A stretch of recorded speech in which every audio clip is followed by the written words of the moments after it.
Hello बच्चों, कैसे हो आप लोग। तो आशा करता हूँ कि आप लोग का पेपर बहुत अच्छा गया हो, क्योंकि देखो फिजिक्स की जहां तक बात है, फिजिक्स बहुत टफ तो आया नहीं था। फिजिक्स सब पेपर में जहां तक एनालिसिस कर रहा हूँ वो पेपर काफी इजी था।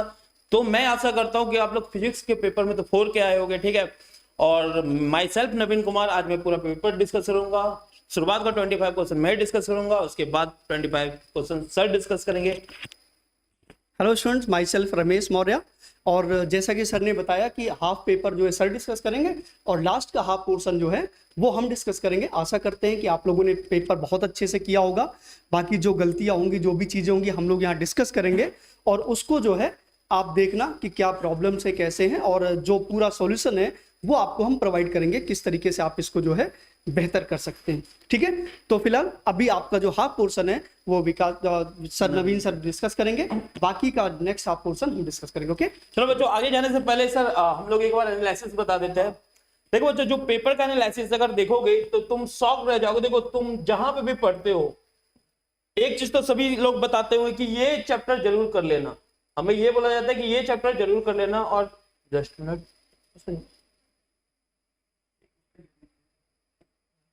हाँ देखो, ये चैप्टर जो है आप कर सकते यूनिट एंड डायमेंशंस एरर, इससे आपके 4 क्वेश्चन आए हुए हैं, ठीक है। अगर आप एनएलएम की बात करते हो उससे बच्चों आपको एक क्वेश्चन आया। अब देखो तुमको समझने वाली बात क्या है, एनएलएम पे तुम बहुत मेहनत करते हो पूरे साल। यूनिट एंड डायमेंशन को तुम बच्चा समझ के छोड़ देते हो कि चल ये तो चैप्टर ऐसे ही है। लेकिन आप अगर देखोगे तो यूनिट एंड डायमेंशन से 4 क्वेश्चन आए हुए हैं, जो कि हर एक क्लास में बताया गया है कि ये चैप्टर बहुत इंपॉर्टेंट है। एनएलएम से बच्चों एक क्वेश्चन आया, जबकि इसमें आप बहुत टाइम लगाए होगे।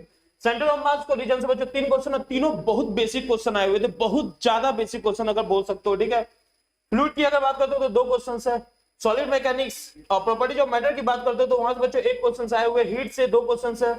SHM and wave, sound wave से बच्चों 2 क्वेश्चन आए हुए हैं, ठीक है। ग्रेविटेशन से अगर बात करते हो 1 क्वेश्चन है। इलेक्ट्रोस्टैटिक से बच्चों 4 क्वेश्चन है। बहुत इंपॉर्टेंट है ये पार्ट, ठीक है। उसके बाद अगर करंट इलेक्ट्रिसिटी की बात करो तो बच्चों 4 क्वेश्चन है, और 4 क्वेश्चन एकदम इजी क्वेश्चन थे, 4 के 4, ठीक है। और एक क्वेश्चन में कैलकुलेशन थोड़ा सा लंबा था, वो करंट डेंसिटी का, बाकी तो वो भी इजी था।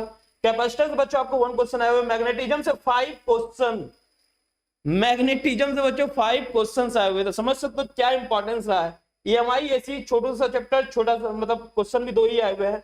इलेक्ट्रोमैग्नेटिक वेव एकदम छोटा सा चैप्टर, मतलब अगर आप देखोगे तो 1 घंटे में चैप्टर कंप्लीट किया जा सकता है। और उससे क्वेश्चन कितने हैं? 2 क्वेश्चन। ये कि मैं पहले ही बताया था कि ये बोनस चैप्टर होते हैं ये वाले। रे ऑप्टिक्स बहुत बड़ा चैप्टर है, 2 क्वेश्चन है। वेव ऑप्टिक्स सभी को पता है, young double slit experiments polarisation से क्वेश्चन आते हैं, उसी 2 से बच्चों क्वेश्चन आए भी थे, ठीक है। उसके बाद अगर देखो मॉडर्न फिजिक्स से 5 क्वेश्चन है। सेमीकंडक्टर से 3 क्वेश्चन। ये सेमीकंडक्टर तो सबको पता होता है, क्वेश्चन वहां से आते हैं, ठीक है।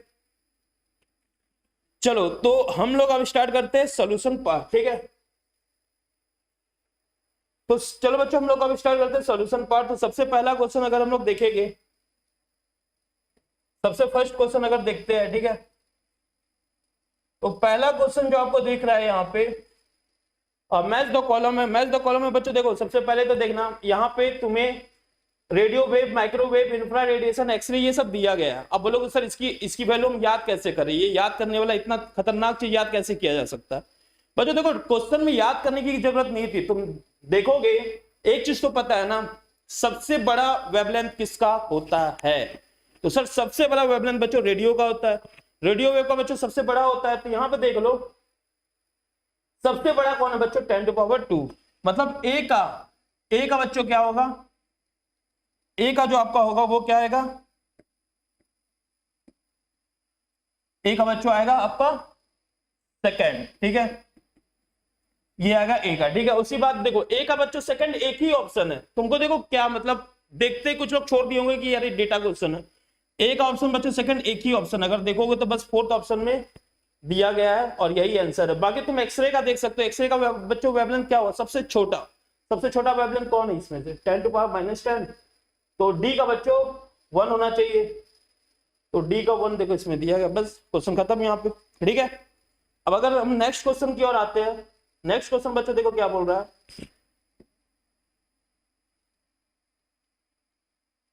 ये तो बचपन से पढ़ते आ रहे होगे तुम लोग, ठीक ना।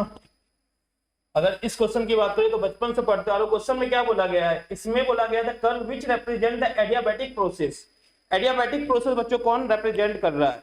तो हम लोग जानते हैं जिसका स्लोप ज्यादा होगा बच्चों वो एडियाबैटिक होगा।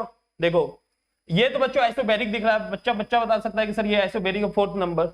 1 नंबर जो है बच्चों वो कौन सा है सर? वो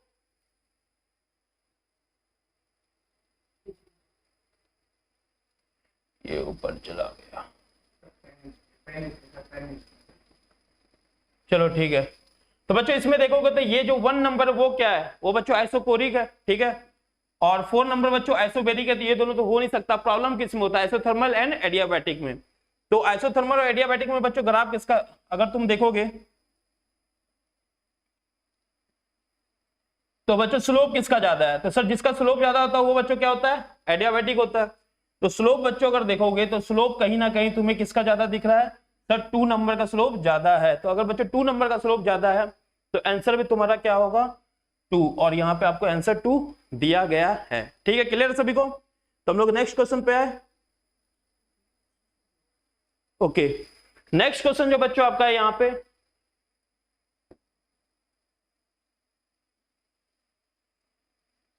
चलो इसको थोड़ा सा मैं जूम कर देता हूं कि तुम लोगों को दिख जाए।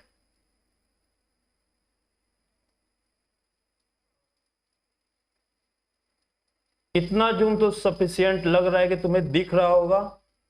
ये भी क्वेश्चन बच्चों देखो सेमीकंडक्टर का था, काफी इजी सा क्वेश्चन है। क्वेश्चन में क्या बोला गया है? In the given circuit ABC the potential drop across the 2 PN junction are equal. इन तीनों में बच्चों किसमें पोटेंशियल डिफरेंस इक्वल है? तो पहले वाले में अगर देखोगे, फर्स्ट पार्ट में अगर बच्चों देखोगे यहां पे, जस्ट मिनट,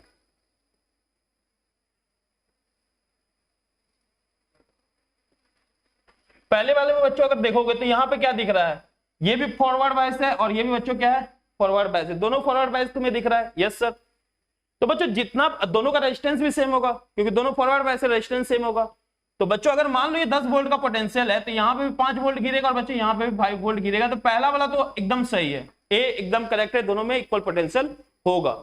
दूसरे वाले में बच्चों जब तुम देखोगे तो ये तुम्हें फॉरवर्ड बायस दिख रहा होगा क्योंकि P है और इधर N है, लेकिन ये बच्चों आपको रिवर्स बायस दिख रहा है क्योंकि इसका जो पॉजिटिव टर्मिनल है वो नेगेटिव से कनेक्ट है। तो बच्चों यहाँ पे पोटेंशियल ड्रॉप जो होगा सेम हो ही नहीं सकता, इसका काफी हाई रेजिस्टेंस होता है, तो यहाँ पे पोटेंशियल डिफरेंस अलग होगा। लास्ट वाले में देखो बच्चों ये भी क्या है? Forward bias. और बच्चों ये भी देखो इसका भी पॉजिटिव पॉजिटिव से, नेगेटिव नेगेटिव से है। तो दोनों में पोटेंशियल डिफरेंस, दोनों का रेजिस्टेंस सेम, दोनों में पोटेंशियल डिफरेंस भी बच्चों सेम होगा। और आंसर क्या होगा? B, A and C, A and C. तो ए एंड सी बच्चों यहाँ पे आपको दिया गया है, A and C is the right answer, ठीक है। चलो तो ये भी क्लियर हो गया होगा आपको। अब हम लोग आते हैं नेक्स्ट क्वेश्चन की ओर। नेक्स्ट क्वेश्चन बच्चों देखो क्या है, ये रहा। एक और इजी सा क्वेश्चन आपको दिखता होगा,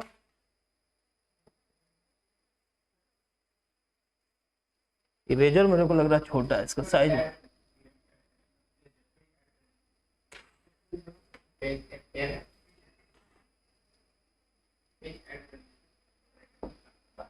चलो ठीक है, ये ज्यादा बेटर ऑप्शन है।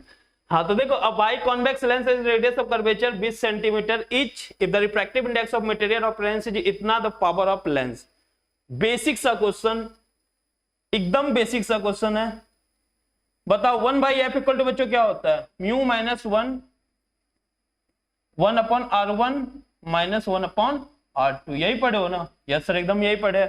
बच्चों 1/f को क्या बोलते हैं? फोकल लेंथ बोलते हैं, सॉरी 1/f को बच्चों पावर बोलते हैं ना लेंस के केस में, 1/f। इसको तुम डायरेक्ट पावर लिख सकते हो। तो पावर इक्वल टू क्या है? म्यू क्या है? 1.5 माइनस 1 और बच्चों 1/r1। अगर ये लेंस है, देखो बच्चों अगर ये लेंस है तो ये वाला पार्ट देखो, रे इधर जाएगी बच्चों, रे अगर रे इधर से आ रही है, रे भी इधर जा रही है, इसका बच्चों रेडियस ऑफ कर्वेचर भी इधर है, तो फोकल लेंथ भी इधर होगा, तो पॉजिटिव लोगे। और इसका फोकल लेंथ क्या लोगे बच्चों? नेगेटिव, क्योंकि इसका रेडियस सेंटर इधर है, रेडियस ऑफ कर्वेचर इधर, फोकल लेंथ भी बच्चों इस साइड है, मतलब फोकस भी इस साइड है। तो इसका फोकस बच्चों इस साइड है और रे इधर जा रही है, तो इसका फोकल लेंथ क्या लोगे? नेगेटिव। या इसका रेडियस ऑफ कर्वेचर बच्चों क्या लोगे? नेगेटिव। इसका रेडियस ऑफ कर्वेचर पॉजिटिव, क्योंकि जिधर रे जा रही है उधर ही इसका सेंटर है। तो इसका पॉजिटिव लोगे तो बच्चों यहाँ क्या लिखोगे? 1/20 प्लस में, और इसका बच्चों माइनस में। तो माइनस माइनस 1/20, यहाँ पे 1/20 ऐसे लिखोगे, ठीक है। तो फिर बच्चे यहाँ पे क्या आ गया, ये आ गया सर 0.5 इंटू 2/20, तो मतलब बच्चों 1/20। अब बोलोगे सर पावर ये नहीं बच्चों, ये पावर नहीं है, ये जो तुम्हारा पावर डायप्टर में तब होता है जब 20 सेंटीमीटर ना हो बच्चों, मीटर में हो। तो इसको 20 को अगर मीटर में चेंज करोगे तो बताओ पावर कितना हो गया। 20 को अगर चेंज करोगे सेंटीमीटर को मीटर में तो इंटू 10⁻², करो ऊपर जाएगा 100, 100/20 बच्चों क्या हो गया 5 dioptre is the right answer. तो तुम्हारा आंसर क्या होगा बच्चों यहाँ पे 5D, ये आंसर आपको दिया गया है। क्लियर है सभी को। चलो हम लोग नेक्स्ट क्वेश्चन पे है। किसी को कोई भी डाउट हो तो आप लोग चैट सेक्शन में लिख सकते हो, ठीक है ना। चलो ये कहां से हटेगा, चलो तो अब हम लोग आते हैं बच्चों नेक्स्ट क्वेश्चन में। नेक्स्ट क्वेश्चन देखो क्या दे रहा है, the graph which show the variation of de Broglie wavelength lambda of particle associated with momentum. तो बच्चों देखो मोमेंटम और डी ब्रोगली वेवलेंथ में अगर देखोगे तो तुम लोग को ये तो पता होगा P = h/λ होता है, ठीक है। तो यहां से लैम्डा = h/p भी लिख सकते हो। इन्वर्सली का ग्राफ होगा तो बच्चों इन्वर्सली का ग्राफ कौन सा दिख रहा है सर, एक ही ग्राफ है जो इन्वर्सली को बता रहा है, जो कि तुम्हें दिख नहीं रहा होगा अभी, अब दिख जाएगा। ये ग्राफ बच्चों आपको इन्वर्सली का दिख रहा है, और आंसर भी क्या होगा, यही 4th नंबर आंसर आपका होगा, ठीक है। 4th नंबर बच्चों इसका आंसर होगा। चलो बच्चों तो ये 4th आंसर होगा। 1 मिनट बच्चों, 1 मिनट ब्रेक में मैं वापस आता हूँ, 1 मिनट का ब्रेक, टेक्निकल थोड़ा प्रॉब्लम आ रहा है। चलो बच्चों तो वो थोड़ा टेक्निकल प्रॉब्लम था। तो ये 4th ऑप्शन है, तो ये भी तुम्हें इजी लगा होगा। ये क्या मतलब, ये क्वेश्चन मतलब पेपर फिजिक्स का इजी था, बाकी सब सिंपल सा बात है कि पेपर फिजिक्स का काफी इजी था। चलो as the temperature is electrical resistance, ये क्वेश्चन हर बार आता है, मेरे ख्याल से तो हर बार ही पूछ दिया जाता है। तो बच्चा जानता होगा इसका आंसर। टेम्परेचर बढ़ाने से कंडक्टर का रेजिस्टेंस बच्चों बढ़ जाता है और सेमीकंडक्टर का घट जाता है। कई बार बच्चों क्वेश्चन में कंडक्टर और सेमीकंडक्टर ना देके कॉपर और आयरन दे दे, सॉरी कॉपर एंड सिलिकॉन दे देता है, या कॉपर और जर्मेनियम दे देता है, मतलब एक कंडक्टर दूसरा सेमीकंडक्टर दे देता है। तो इस बार डायरेक्ट ही बोल दिया, तो कंडक्टर में बढ़ेगा और सेमीकंडक्टर में बच्चों डिक्रीज होगा। तो आपका 3rd ऑप्शन सही है, increase for conductor and decrease for semiconductor. चलो अब हम लोग 8वें क्वेश्चन पे आते हैं। 8वें क्वेश्चन पे अगर आओगे तो क्या दिख रहा है तुम्हें, दिख रहा है ये question, spherical ball is drop in a long column of a highly viscous liquid, the curve in the graph shown which represent the speed of ball as the function of time. बच्चों देखो जब तुम ball को ऊपर से गिराते हो तो टर्मिनल वेलोसिटी में क्या पढ़े थे तुम लोग, टर्मिनल वेलोसिटी में ऐसा ही था ना कुछ, जैसे बच्चों अगर लिक्विड में, मान लो लिक्विड में बॉल जा रहा है, तो जब हवा में था तब तो बच्चों इसका एक्सेलरेशन बढ़ रहा था, हवा में जब हवा में जब था बच्चों इसका एक्सेलरेशन कांस्टेंट था, that is equal to g। तो इसकी वेलोसिटी बच्चों इंक्रीज हो रही थी, इंक्रीज हो रही थी, ठीक है। लेकिन मेरे को एक बात बताओ तुम लोग, मेरे को एक बात बताना, अगर ये बच्चों ये जो भी विस्कस लिक्विड में जा रहा है उसके बाद इसकी स्पीड बढ़ेगी कि घटेगी। अब कई लोग आंसर करते हैं सर घट जाएगी, बच्चों घटती नहीं है। अगर तुम नीचे जा रहे हो तो फिर नीचे क्या लग रहा है mg, ऊपर बच्चों क्या लग रहा है विस्कस फोर्स, और विस्कस फोर्स किस पे डिपेंड करता है, वेलोसिटी पे। तो अभी भी जब पानी के अंदर जाता है इसकी वेलोसिटी बढ़ती है, लेकिन रेट जो होता है बच्चों, वेलोसिटी के बढ़ने का रेट जो होता है वो डिक्रीज हो जाता है, क्योंकि mg पहले बस mg नीचे लग रहा था, अब विस्कस फोर्स ऊपर लगने लगा, और जैसे जैसे वेलोसिटी बढ़ेगी बच्चों ये f की वैल्यू बढ़ेगी। अगर f की वैल्यू बढ़ेगी तो बच्चों ओवरऑल एक्सीलरेशन जो होगा वो क्या हो जाएगा f minus mg, sorry mg minus f, ठीक है। अब बच्चों अगर ये mg माइनस f हो जाता है तो बताओ धीरे धीरे f की वैल्यू बढ़ेगी ना, क्योंकि f वेलोसिटी पे डिपेंड करता है, विस्कस फोर्स वेलोसिटी पे डिपेंड करता है। जितना तेज स्कूटी चलाते हो उतना तेज लगता है, तुम्हें ट्रैक पर देखे हो ना। तो जैसे जैसे बच्चों पर वेलोसिटी बढ़ेगी तो a घटेगा। a घटने का मतलब सर a जो घटने का मतलब ये हुआ कि rate of change of velocity बच्चों डिक्रीज करेगी, ठीक है। Rate of change of velocity बच्चों क्या करेगी, डिक्रीज करेगी, क्योंकि a घट रहा है। और एक समय ऐसा होगा कि बच्चों mg और विस्कस फोर्स दोनों इक्वल हो जाएंगे, और उस समय बच्चों एक्सेलरेशन 0 हो जाएगा, उसके बाद वेलोसिटी बच्चों का क्या हो जाता है, कांस्टेंट हो जाता है। और तुम्हें पता है v और t का ग्राफ बच्चों क्या बताता है, तुम्हें ये बात पता है v और t का बच्चों ग्राफ क्या बताता है हमें सर, स्लोप जो होता है उसका वो vt का a dv अपॉन एक्सेलरेशन बताता है बच्चों, ठीक है।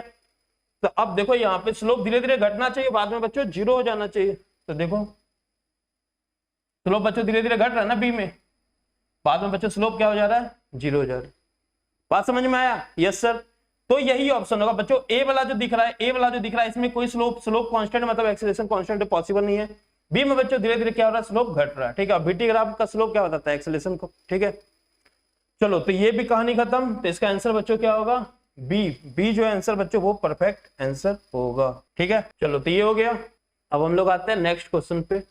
चलो तो अब बच्चों हम लोग आते हैं ये 9th क्वेश्चन पे। 9th क्वेश्चन देखो क्या दे रहा है। हाँ चलो स्टार्ट करें। तो 9th क्वेश्चन में बच्चों क्या पूछ रहा है, the dimension formula dimension ML-T-2 belonging to, किससे बिलोंग करता है। ठीक है, तो यहाँ पे कैसे करोगे, तो यहाँ पे बच्चों सिंपल सा है। देखो क्या, इसका आंसर मैग्नेटिक परमिटिविटी होगा। बाकी तुम सब कुछ चेक करते जाना, डायमेंशन फॉर्मूला में बच्चों तुम सब कुछ चेक करते जाना। ठीक है, तो यहाँ पे तुम क्या लिखोगे, मैग्नेटिक परमिएबिलिटी है। तो बच्चों सबसे पहले बताओ फोर्स का फॉर्मूला क्या होता है, कलर बदलना चाहिए ना आई थिंक। हाँ बच्चों देखो, जिसको भी बच्चों कोई डाउट आप लोग पूछ सकते हो। ठीक है ना, मैं आपके कमेंट सेक्शन को भी देखता जा रहा हूं। तो बच्चों F इक्वल टू क्या होगा, μ0/4 m1 m2 upon r square. ये पढ़े हो कि नहीं? यस सर ये पढ़े हुए। m यहाँ क्या है, मास नहीं है, यहाँ m क्या है, पोल स्ट्रेंथ। ठीक है, तो बच्चों तुमसे मैग्नेटिक परमिएबिलिटी का बताओ क्या बन जाएगा। कांस्टेंट से कोई मतलब है नहीं हमें, कांस्टेंट से बच्चों मेरे को कोई मतलब है नहीं। एम स्क्वायर लिख दो। ठीक है, m1 m2 m स्क्वायर लिख दो। अब बच्चों फोर्स का डायमेंशन फॉर्मूला पता है, आर का तुम्हें पता है, मैग्नेटिक पोल स्ट्रेंथ का तुम्हें नहीं पता होगा आई थिंक। तो बताओ सबसे पहले मैग्नेटिक डायपोल मूवमेंट बच्चों क्या होता है, m इंटू एल पढ़े हो, अगर ऐसा बार मैग्नेट है तो यही पढ़े हो ना, m into L. Yes sir. यहां से बच्चों निकालो magnetic movement, magnetic dipole movement I into A भी होता है, करंट इंटू एरिया। तो बच्चों यहां से इसका डायमेंशन फॉर्मूला क्या बन गया, I के टर्म में निकालना, I एरिया का क्या बन जाएगा बच्चों, L square, area I into L square. M का डायमेंशन फॉर्मूला बच्चों L का क्या हो जाएगा, L। तो बच्चों M का जो डायमेंशनल फॉर्मूला है वो क्या बन गया, IL। अगर बच्चों M का डायमेंशन फॉर्मूला IL बन गया है तो μ0 में यहाँ पुट कर दो, तो बस खत्म, तुम्हारा आ जाएगा। पता क्या बन गया, μ0 इक्वल टू क्या आया था, F R square upon M square, यही था ना। अगर कांस्टेंट को हटा दो, कांस्टेंट से कोई मतलब है नहीं तुम्हें। ठीक है, तो यहां से बच्चों देखो क्या बनेगा, F का ML-T-2 L स्क्वायर, M का क्या बना A स्क्वायर L स्क्वायर। तो इससे ये कट गया था, क्या बन गया ML-T-2 A-2। तो क्या होगा ML-T-2 A-2 बच्चों मैग्नेटिक परमिएबिलिटी का होगा। ठीक है, यहां तक क्लियर है सभी को। तो चलो हम लोग आगे चले। चलो तो अब बच्चों नेक्स्ट क्वेश्चन पे हम लोग आते हैं। नेक्स्ट क्वेश्चन देखो क्या दे रहा है, in half wave rectification if input frequency 60 hertz then output frequency would be. देखो बच्चों एक बात बताओ, जो तुम पढ़ते हो हाफ वेव रेक्टिफायर में, अगर इनपुट बच्चों ऐसा है तो हाफ वेव रेक्टिफायर में बच्चों आउटपुट कैसा बनता है, ऐसा बनता है ना बच्चों। तो एक साइकिल कौन कहलाता है इसमें बच्चों, इसमें एक साइकिल कौन कहलाता है, ये एक साइकिल होता है। तो जब बच्चों ये एक साइकिल कंप्लीट कर रहा है इनपुट, तभी तो ये भी एक साइकिल कंप्लीट कर रहा है। तो मतलब दोनों का फ्रीक्वेंसी सेम है। तो 60 हर्ट्ज बच्चों इसका है हाफ वेव रेक्टिफायर में, तो इसका 60 हर्ट्ज होगा। लेकिन जब तुम फुल वेव रेक्टिफायर करते हो तो फुल वेव रेक्टिफायर में बच्चों फ्रीक्वेंसी ऐसे हो जाता है, उसमें फिर ये ऐसे बनता है। तुम लोग पढ़े होगे ना, उसमें एनर्जी लॉस इतना नहीं होता। तो ये जब बच्चों एक साइकिल कंप्लीट कर रहा होता है तो ये 2 साइकिल कर रहा होता है ना, क्योंकि इसका एक साइकिल ये है, इसके बाद रिपीट कर देता है सेम को। तो अगर यही फुल वेव में आता तो क्या होता 120, लेकिन बच्चों हाफ वेव में आया था। हाफ वेव में सर जब इनपुट एक साइकिल कंप्लीट करेगा तो हाफ वेव में आउटपुट एक साइकिल कंप्लीट करता है, आउटपुट भी एक साइकिल कंप्लीट करता है। तो 60 hertz is the right answer, यहाँ पे आपको दिख रहा होगा। आई थिंक सभी को क्लियर। अगर कोई डाउट है तो बच्चों आप लोग पूछ सकते हो अपने डाउट को कमेंट सेक्शन में। ठीक है, और जिनके जितने जितने नंबर आए वो भी आप लोग लिखते जाओ, मतलब जिन अगर कैलकुलेट कर लिए हो तो। अब बच्चों ये क्वेश्चन है, if the initial tension on A stress string is double. बच्चों जितना इनिशियल टेंशन था, इनिशियल में जितना टेंशन था उससे डबल कर दिया गया, तो बोला गया वेलोसिटी का रेशियो बताओ। बच्चा जानता है क्या कि v इक्वल टू क्या होता है बच्चों, √T/μ। म्यू क्या है, मास पर यूनिट लेंथ। ठीक है, तो यहां से अगर देखोगे तो बच्चों v इक्वल टू क्या लिखोगे, v1/v2 इक्वल टू बच्चों क्या लिखोगे, ओहो v1/v2 इक्वल टू बच्चों क्या लिखोगे, √T1/T2। तो v1 तो v था, v2 तो बच्चों ये क्या हो गया, T1 और T2 क्या है, √2T1। इनिशियल का डबल था ना, इनिशियल का बच्चों क्या था, रबर का साइज लगता है ज्यादा बड़ा। T1 और बच्चों टेंशन डबल कर दियो ना, T2 जो बच्चों डबल है तो T1 से T1 कट गया, तो V1/V2 क्या आ गया, 1/√2 इज द राइट आंसर, 1/√2। मतलब क्वेश्चन देख रहे हो फटाफट, मतलब कोई टाइम ही नहीं लगना क्वेश्चन में। किसी को कोई भी डाउट बच्चों, आप लोग अपने डाउट को पूछ सकते हो कमेंट सेक्शन में। चलो ठीक है, हम लोग आगे बढ़ते हैं। नेक्स्ट क्वेश्चन की ओर। नेक्स्ट क्वेश्चन बच्चों देखो क्या बोल रहा है, A cell of mass m is rest initially. It explode into 3 fragments having mass in the ratio of 2:2:1. ठीक है। If the fragment having equal mass fly off along the mutually perpendicular direction with speed v, the speed of third fragment. मतलब थोड़ा सा अब देखो जाके एक ऐसा क्वेश्चन है जहां पे कैलकुलेशन पार्ट है, अभी तक तो कैलकुलेशन पार्ट था ही नहीं। ठीक है, तो चलो हम लोग देखते हैं बच्चों। देखो 3 पार्टिकल था, तो अगर 2 टूटा परपेंडिकुलर डायरेक्शन में, तो बच्चों एक इधर गया एक इधर गया, दोनों इक्वल मास वाला गया ना परपेंडिकुलर, तो बच्चों इसका मास अगर 2m है तो इसका भी मास 2m होगा। और दोनों बच्चों क्या बोला गया है, विथ स्पीड v, दोनों v से गया है, तो बच्चों इधर मोमेंटम क्या होगा 2mv, इधर बच्चों मोमेंटम क्या होगा 2mv। नेट मोमेंटम बच्चों जीरो होना चाहिए जितना पहले था, क्योंकि एक्सप्लोड हुआ है। एक्सप्लोड के पहले बच्चों टोटल मोमेंटम क्या था, जीरो। एक्सप्लोड के बाद भी बच्चों टोटल मोमेंटम क्या होगा, जीरो होगा। सर एकदम सही बात है। तो बच्चों इसका नेट इधर क्या जाएगा, मतलब इन दोनों का मिला के सर 2√2mv जाएगा। तो बच्चों कंफर्म में जो तीसरी वाली बॉडी होगी वो किधर भागी होगी, इसके रिजल्टेंट को कैंसिल करेगा, जीरो बनाएगा, इसके रिजल्टेंट को कैंसिल करेगा बच्चों, जीरो बनाएगा। तो कंफर्म है कि सर वो जो गया होगा वो बच्चों हमारा किधर गया होगा, सर इसको जीरो करना है बच्चों। किसको जीरो करना है, इसको। तो सर वो कंफर्म है ऐसे गया होगा। आई थिंक ये कलर दिख नहीं रहा होगा तुम लोग को। वो कंफर्म है बच्चों कैसे गया होगा, ऐसे गया होगा सर। तभी तो इसको जीरो कर पाएगा, तभी तो बच्चों इसको जीरो कर पाएगा, इसके रिजल्टेंट को। तो मान लो उसका मास बच्चों क्या है, इसका 2m मानो, इसको 2m मानो, तो वो बच्चों क्या होगा 1 होगा ना, 1m। ठीक है, क्वेश्चन में यही है ना। ये बच्चों क्या हो जाएगा फिर 1m, तो इसका मास बच्चों m होगा, इसका v मान लो बच्चों b' है। तो इधर मोमेंटम बच्चों, इस साइड मोमेंटम क्या हो गया, इस side momentum sir m b', और बच्चों इधर कितना है इन दोनों का रिजल्टेंट 2√2mv। तो यहां से m से m गया, तो बच्चों b' इक्वल टू क्या आ गया 2√2b। ये बच्चों क्या आ गया b' इक्वल टू 2√2b। तो 2√2b is the right answer, ये आंसर होगा। अब किसी को कोई डाउट है तो पूछ सकते हो। क्लियर है यहां तक सभी को।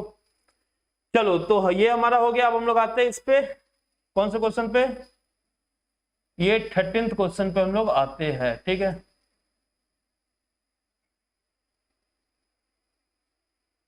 चलो क्वेश्चन बच्चों क्या बोल रहा है, 2 object of mass 10 kg and 20 kg are respectively connected to 2 ends of rigid rod of length 10 meter. The distance of center of mass of the system from the 10 kg. देखो बच्चों ये 10 kg का है, और ये बच्चों कितने का है, ये है तुम्हारा 20 kg का।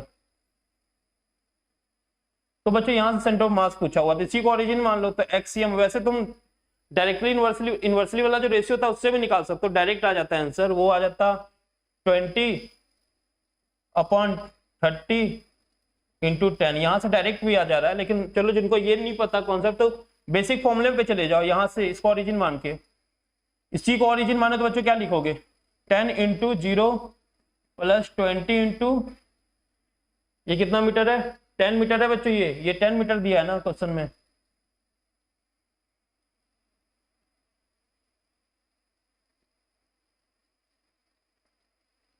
ठीक है, ये बच्चों कितना दिया 10 मीटर दिया, ठीक ना।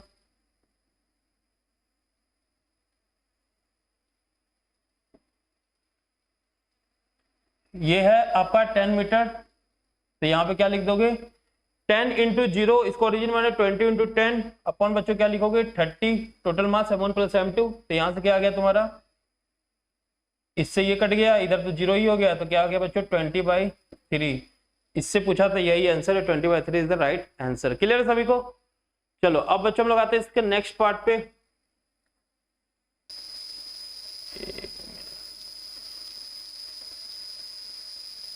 चलो तो ये क्वेश्चन हम लोग देखते हैं। चलो ठीक है, हो गया। तो ये क्वेश्चन बच्चों देखो क्या दिया गया, an electric lift with a maximum load of 2000 kg is moving up with a constant speed इतना, the frictional force opposing the motion 300 Newton. 300 Newton बच्चों तुम्हारा फ्रिक्शनल फोर्स है जो अपोज कर रहा है उसको, ठीक है। The minimum power delivered by the motor to मतलब लिफ्ट को ऊपर ले जाने में कितना लग रहा है, ठीक है। तो बच्चों पावर का फॉर्मूला तुम्हें पता होगा, फोर्स इंटू वेलोसिटी होती है। बच्चों एक इसको अगर ऊपर, लिफ्ट को अगर ऊपर ले जाना है, कितने का लिफ्ट है? लिफ्ट बच्चों कितने केजी का है? 2000 मैक्सिमम लोड उठा सकता है बच्चों। 2000 का तो वही हो गया, 2000 मतलब 20,000 न्यूटन का लिफ्ट हो गया। अब बच्चों रजिस्टिंग फोर्स मतलब जो तुम्हारा रजिस्टिंग फोर्स है उस, ये तो लिफ्ट का है, अगर रजिस्टिंग फोर्स ना होता तो इतना लोड लगाना पड़ता, तुम्हें इतना मतलब फोर्स लगाना पड़ता लिफ्ट को उठाने के लिए, अगर रजिस्टिंग फोर्स ना होता तो। लेकिन बच्चों 3000 रजिस्टिंग फोर्स भी है, मतलब ऊपर जब ले जाओगे तो ये भी एक्स्ट्रा लगेगा। तो टोटल फोर्स कितना लग गया तुम्हारे को? टोटल फोर्स जो लग गया बच्चों वो कितना हो जाएगा? 20,000 प्लस 3,000, तो बच्चों कितना हो गया सर? ये हो गया हमारा 23,000 न्यूटन बच्चों फोर्स लगना हमें चाहिए। और फोर्स आ गया तुम्हारा, उसमें वेलोसिटी का बच्चों मल्टीप्लाई कर दो, तो पावर क्या हो जाएगा? 23,000 इंटू बच्चों क्या कर दोगे? 1.5 मीटर पर सेकेंड। तो जब तुम इसको करोगे तो तुम्हारा आंसर क्या आ जाएगा? 34,500 आ जाएगा तुम्हारा आंसर, करके तुम देख सकते हो, ठीक है। ये करके देख लेना, तो ये तुम्हारा आंसर आ जाएगा। क्लियर है सभी को? ठीक है, तो हम लोग अब नेक्स्ट क्वेश्चन पे आते हैं। बच्चों देखो क्वेश्चन क्या बोला गया है, the angle between the electric line of force and the equipotential surface. बच्चा जानता है इलेक्ट्रिक फील्ड और इक्विपोटेंशियल सरफेस के बीच का एंगल बच्चों क्या होता है? 90 डिग्री होता है। इलेक्ट्रिक फील्ड और इक्विपोटेंशियल सरफेस के बीच का बच्चों एंगल क्या होता है? 90 डिग्री होता है, तभी तो उसमें वर्क डन 0 होता है। तो 90 इज द राइट आंसर, तो इसमें तो दिमाग लगाने की जरूरत ही नहीं थी, ठीक है। चलो तो अब हम लोग आते हैं नेक्स्ट पार्ट पे।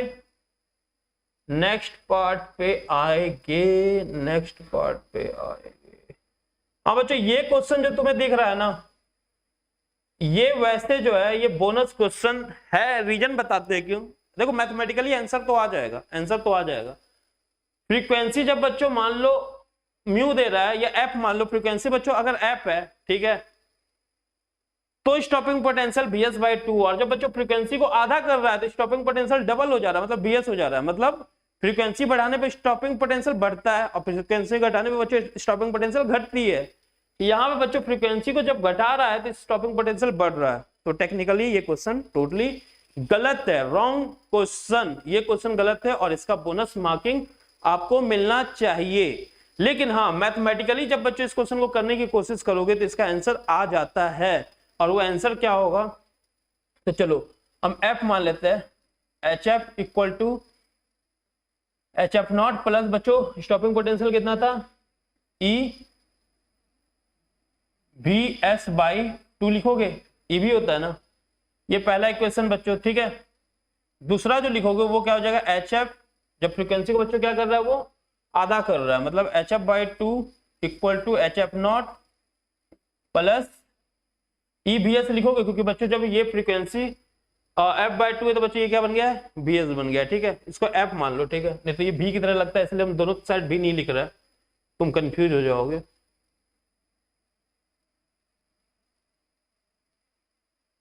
ठीक है, चलो तो ये हो गया। तो अब बच्चों यहाँ पे तुम्हें थ्रेशोल्ड फ्रीक्वेंसी चाहिए, तो क्या करो, अब काटा पीटी करोगे, इसको कैसे कट करोगे? इसको 2 से मल्टीप्लाई कर दो। इस वाले को बच्चों 2 से जब मल्टीप्लाई करोगे तो क्या बन जाएगा? HF equal to HF0 2HF0 plus EVS, ये बच्चों बन गया तुम्हारा, इसको मान लो सेकंड इक्वेशन और इसको मान लो बच्चों थर्ड इक्वेशन, ठीक है। इन दोनों को माइनस कर दो, ठीक है। इन दोनों को बच्चों जब तुम माइनस करोगे तो बताओ क्या बन जाएगा? इससे ये कट गया तो यहाँ पे क्या बन जाएगा? 2HF/2 3HF/2, और इधर बच्चों क्या आ जाएगा? HF0 आ जाएगा। H से H माइनस कर दो तो बच्चों F0 इक्वल टू क्या आ गया? 3F/2। क्लियर सभी को? ये आ जाएगा, तो तुम्हारा आंसर कौन सा हो रहा है? ये आ रहा है। लेकिन बच्चों मैं फिर से बता दूं, ये बोनस क्वेश्चन होगा, ये तो बोनस मिलना चाहिए, तो फिर 4 मैथमेटिकली सही, लेकिन टेक्निक कॉन्सेप्चुअली ये क्वेश्चन गलत है। ठीक है, चलो तब हम लोग नेक्स्ट क्वेश्चन पे आते हैं। सॉरी,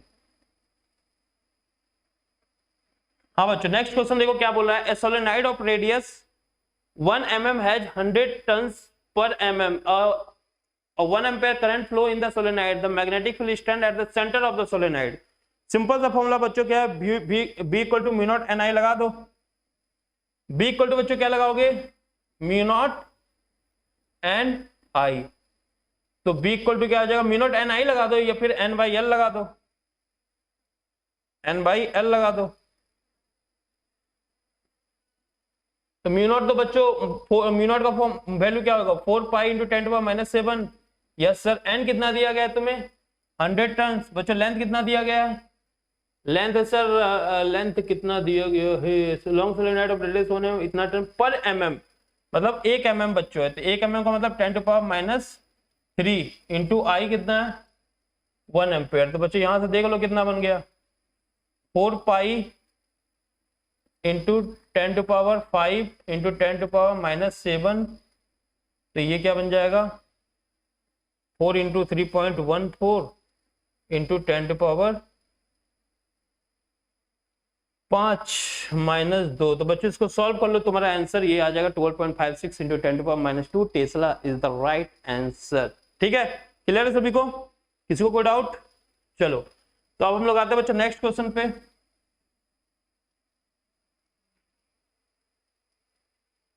ये जो है क्वेश्चन थोड़ा बड़ा हो जाओ, लगता है ये भी सो गया, इतनी रात हो गया ना, सो गया। दिख रहा है तुम लोगों को? बड़ा क्यों नहीं होता? चलो ठीक है, इतना तो दिख रहा होगा तुम लोग को। हाँ देखो क्या बोला गया है, in the given nuclear reaction the element x is, x बच्चों क्या होगा? ये एक्स। बच्चों यहाँ पे क्या हो रहा है? तुम्हें ये जो ई पॉजिटिव दिख रहा है, ठीक है, तो यहाँ पे सर यहाँ बीटा पॉजिटिव डीके हो रहा है। इसमें बच्चों बीटा पॉजिटिव डीके में क्या होता है सर? इसमें एटॉमिक नंबर जो है, बीटा नेगेटिव में बच्चों एटॉमिक नंबर बढ़ता है, there is no any change in mass number. और जब तुम बीटा नेगेटिव की बात कर रहे थे और जब बीटा पॉजिटिव की बात करते हो बच्चों, इसमें एटॉमिक नंबर बढ़ने की जगह एटॉमिक नंबर घट जाता है। एटॉमिक नंबर घट जाता है but there is no any change in mass number. तो एटॉमिक नंबर से घट जाएगा तो बच्चों 11 की जगह 10 नहीं हो जाएगा, 11 की जगह बच्चों क्या हो जाएगा? यहाँ पे कहाँ गया? हाँ बच्चों 11 की जो जगह होगा यहाँ पे आपको 10 आ जाना चाहिए और ये 22 ही रहना चाहिए। तो देखो 11 23 गलत, 10 23 बच्चों गलत, 10 22 करेक्ट। मतलब there is no any change in mass number, atomic number बच्चों एक घट जाना चाहिए, क्योंकि बीटा पॉजिटिव डीके में घटता है एटॉमिक नंबर। तो ये सही है और यही आंसर होगा इसका। चलो ठीक है, ये समझ में आ गया। आते हैं अब हम लोग नेक्स्ट क्वेश्चन की ओर। तो ये था 19th क्वेश्चन। अब हम लोग आते हैं इस पे कौन से क्वेश्चन पे आते हैं?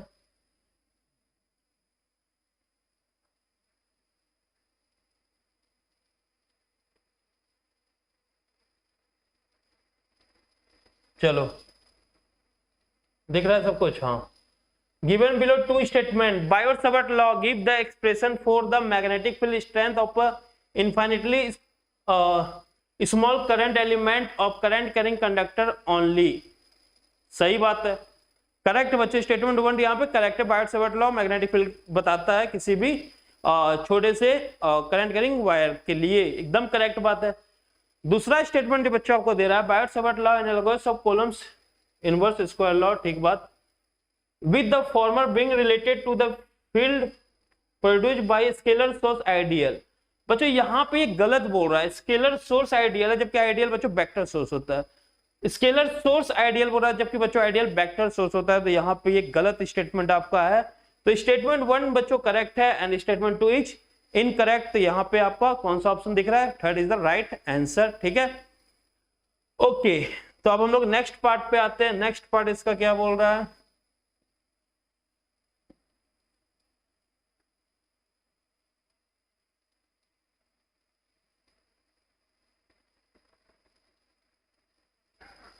ये बड़ा क्यों नहीं होता है?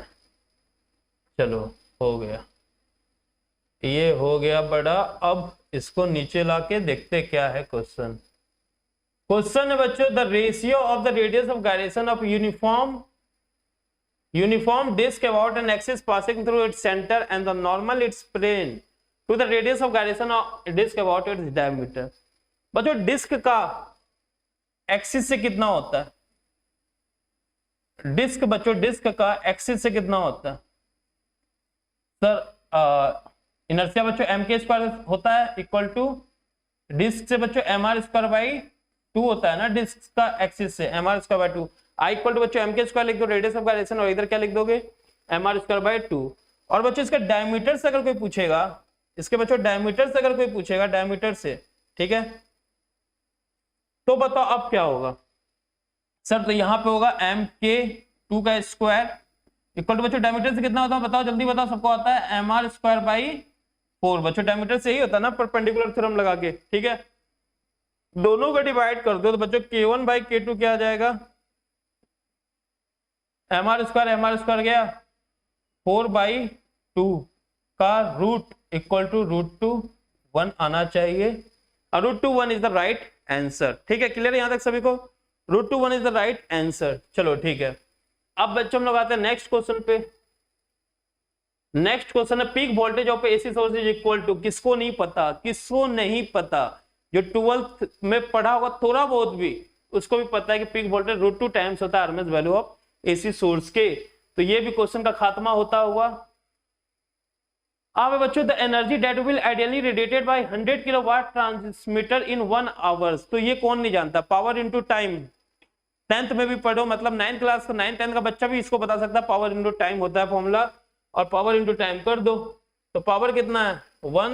100 इंटू 10 टू पावर 3 इंटू बच्चों टाइम 1 आवर 3600 आवर को बच्चों सेकंड में चेंज कर दो तो इक्वल टू क्या आ गया? 36 इंटू 10 टू पावर 2 तो इधर ही बन गया 3 2 5 2 7। तो ये है आंसर। तो बच्चों कौन सा आंसर आ गया आपका? First is the right answer. तो यहां पे ये भी क्लियर होता हुआ अब आता है 24th क्वेश्चन। 24th क्वेश्चन बच्चों क्या है? In Young double slit experiment a student observe 8 fringes in a certain segment. बच्चों मान लो एक सेगमेंट है इतना, ठीक है, उसमें 8 फ्रिंज वो पाता है जब इतना वेवलेंथ होता है। तो बच्चों ये डिस्टेंस में तो कोई चेंज नहीं आएगा ना, तो मतलब मान लो जब 8 फ्रिंज पाता है तो हम ये लिख सकते हैं n1 मतलब नंबर ऑफ फ्रिंज है इनटू बच्चों बीटा 1। अब इसी में बच्चों n1 इंटू बीटा 1, अब दूसरी बार जब वो 400 लेगा तो भी तो इतने में ले रहा है ना, सेम सेगमेंट में बोल रहा है, तो क्या लिख सकते हो? अब जब लेगा तो n2 इंटू बीटा 2 लिखोगे। बीटा क्या है बच्चों यहाँ पे? Fringe width. तो n1 कितना दिया गया है? 8 इंटू बीटा 1 बच्चों क्या होगा? Lambda 1 d by D. ठीक है, चलो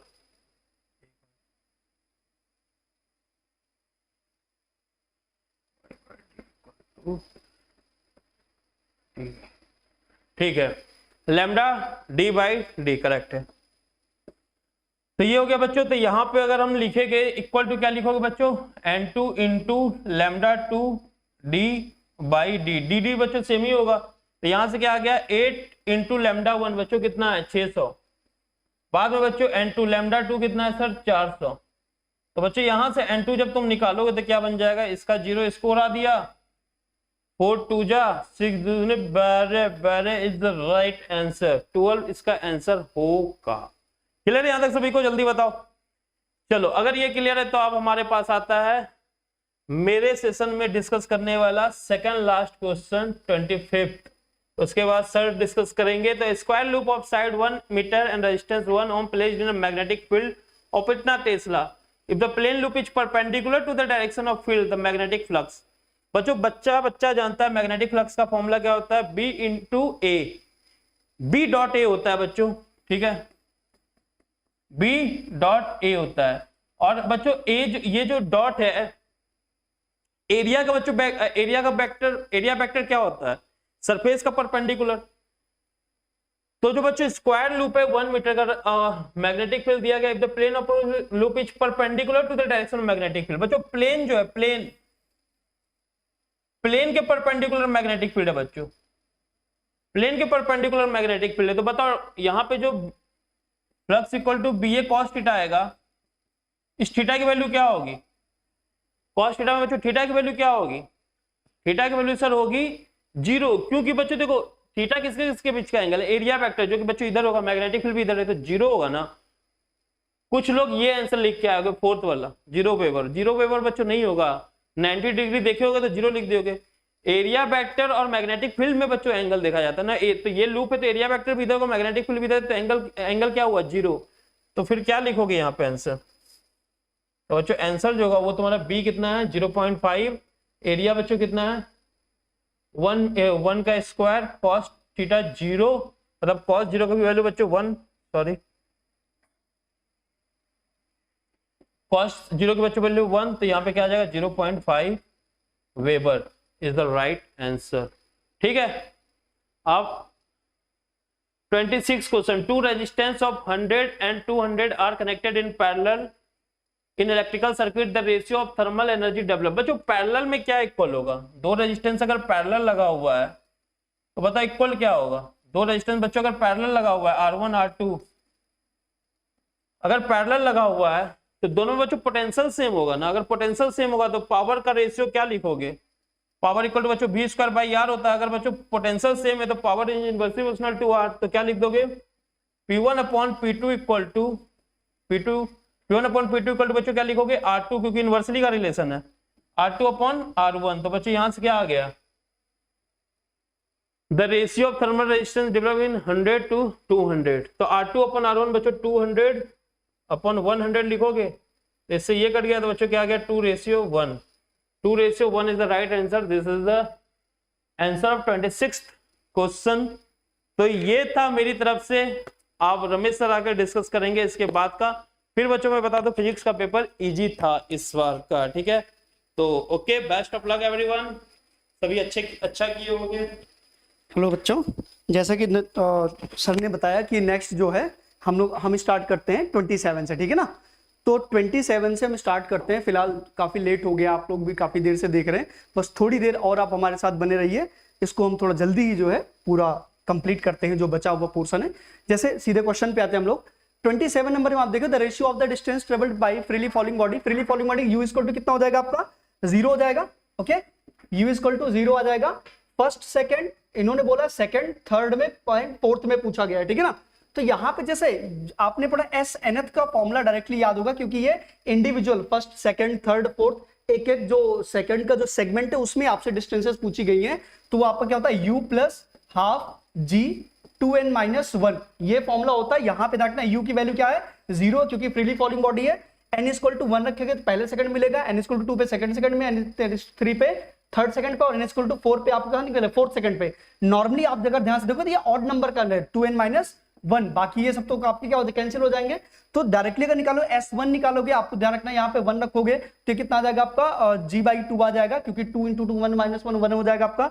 S2 अगर आप निकालोगे तो कितना आ जाएगा, देखो 2 2 4 -1 कितना 3 आ जाएगा ना, 3g/2 आ जाएगा। इसके बाद S3 निकालो कितना आ जाएगा आपका, ये 3 2 6 -1 कितना हो जाएगा 5 हो जाएगा, 5/2g हो जाएगा। और जो आपका S4 आएगा अगर निकालेंगे 4 2 8 -1 कितना हो जाएगा 7g/2, और इनका जब रेशियो निकालेंगे आप देखो g/2 सब में कॉमन है, तो finally S1 ratio, S2 ratio, S3 ratio, S4 जो आएगा आपका वो कितना आएगा 1:3:5:7। मतलब ये कि जो ऑड नंबर्स, ये नॉर्मली याद रखना कि जो एक एक इंटरवल्स में आपके होते हैं वो ऑड नंबर्स के होते हैं, जो कि 1:3:5:7 आपका आंसर आ जाएगा, ठीक है ना। सेकंड पे आते हैं हम लोग।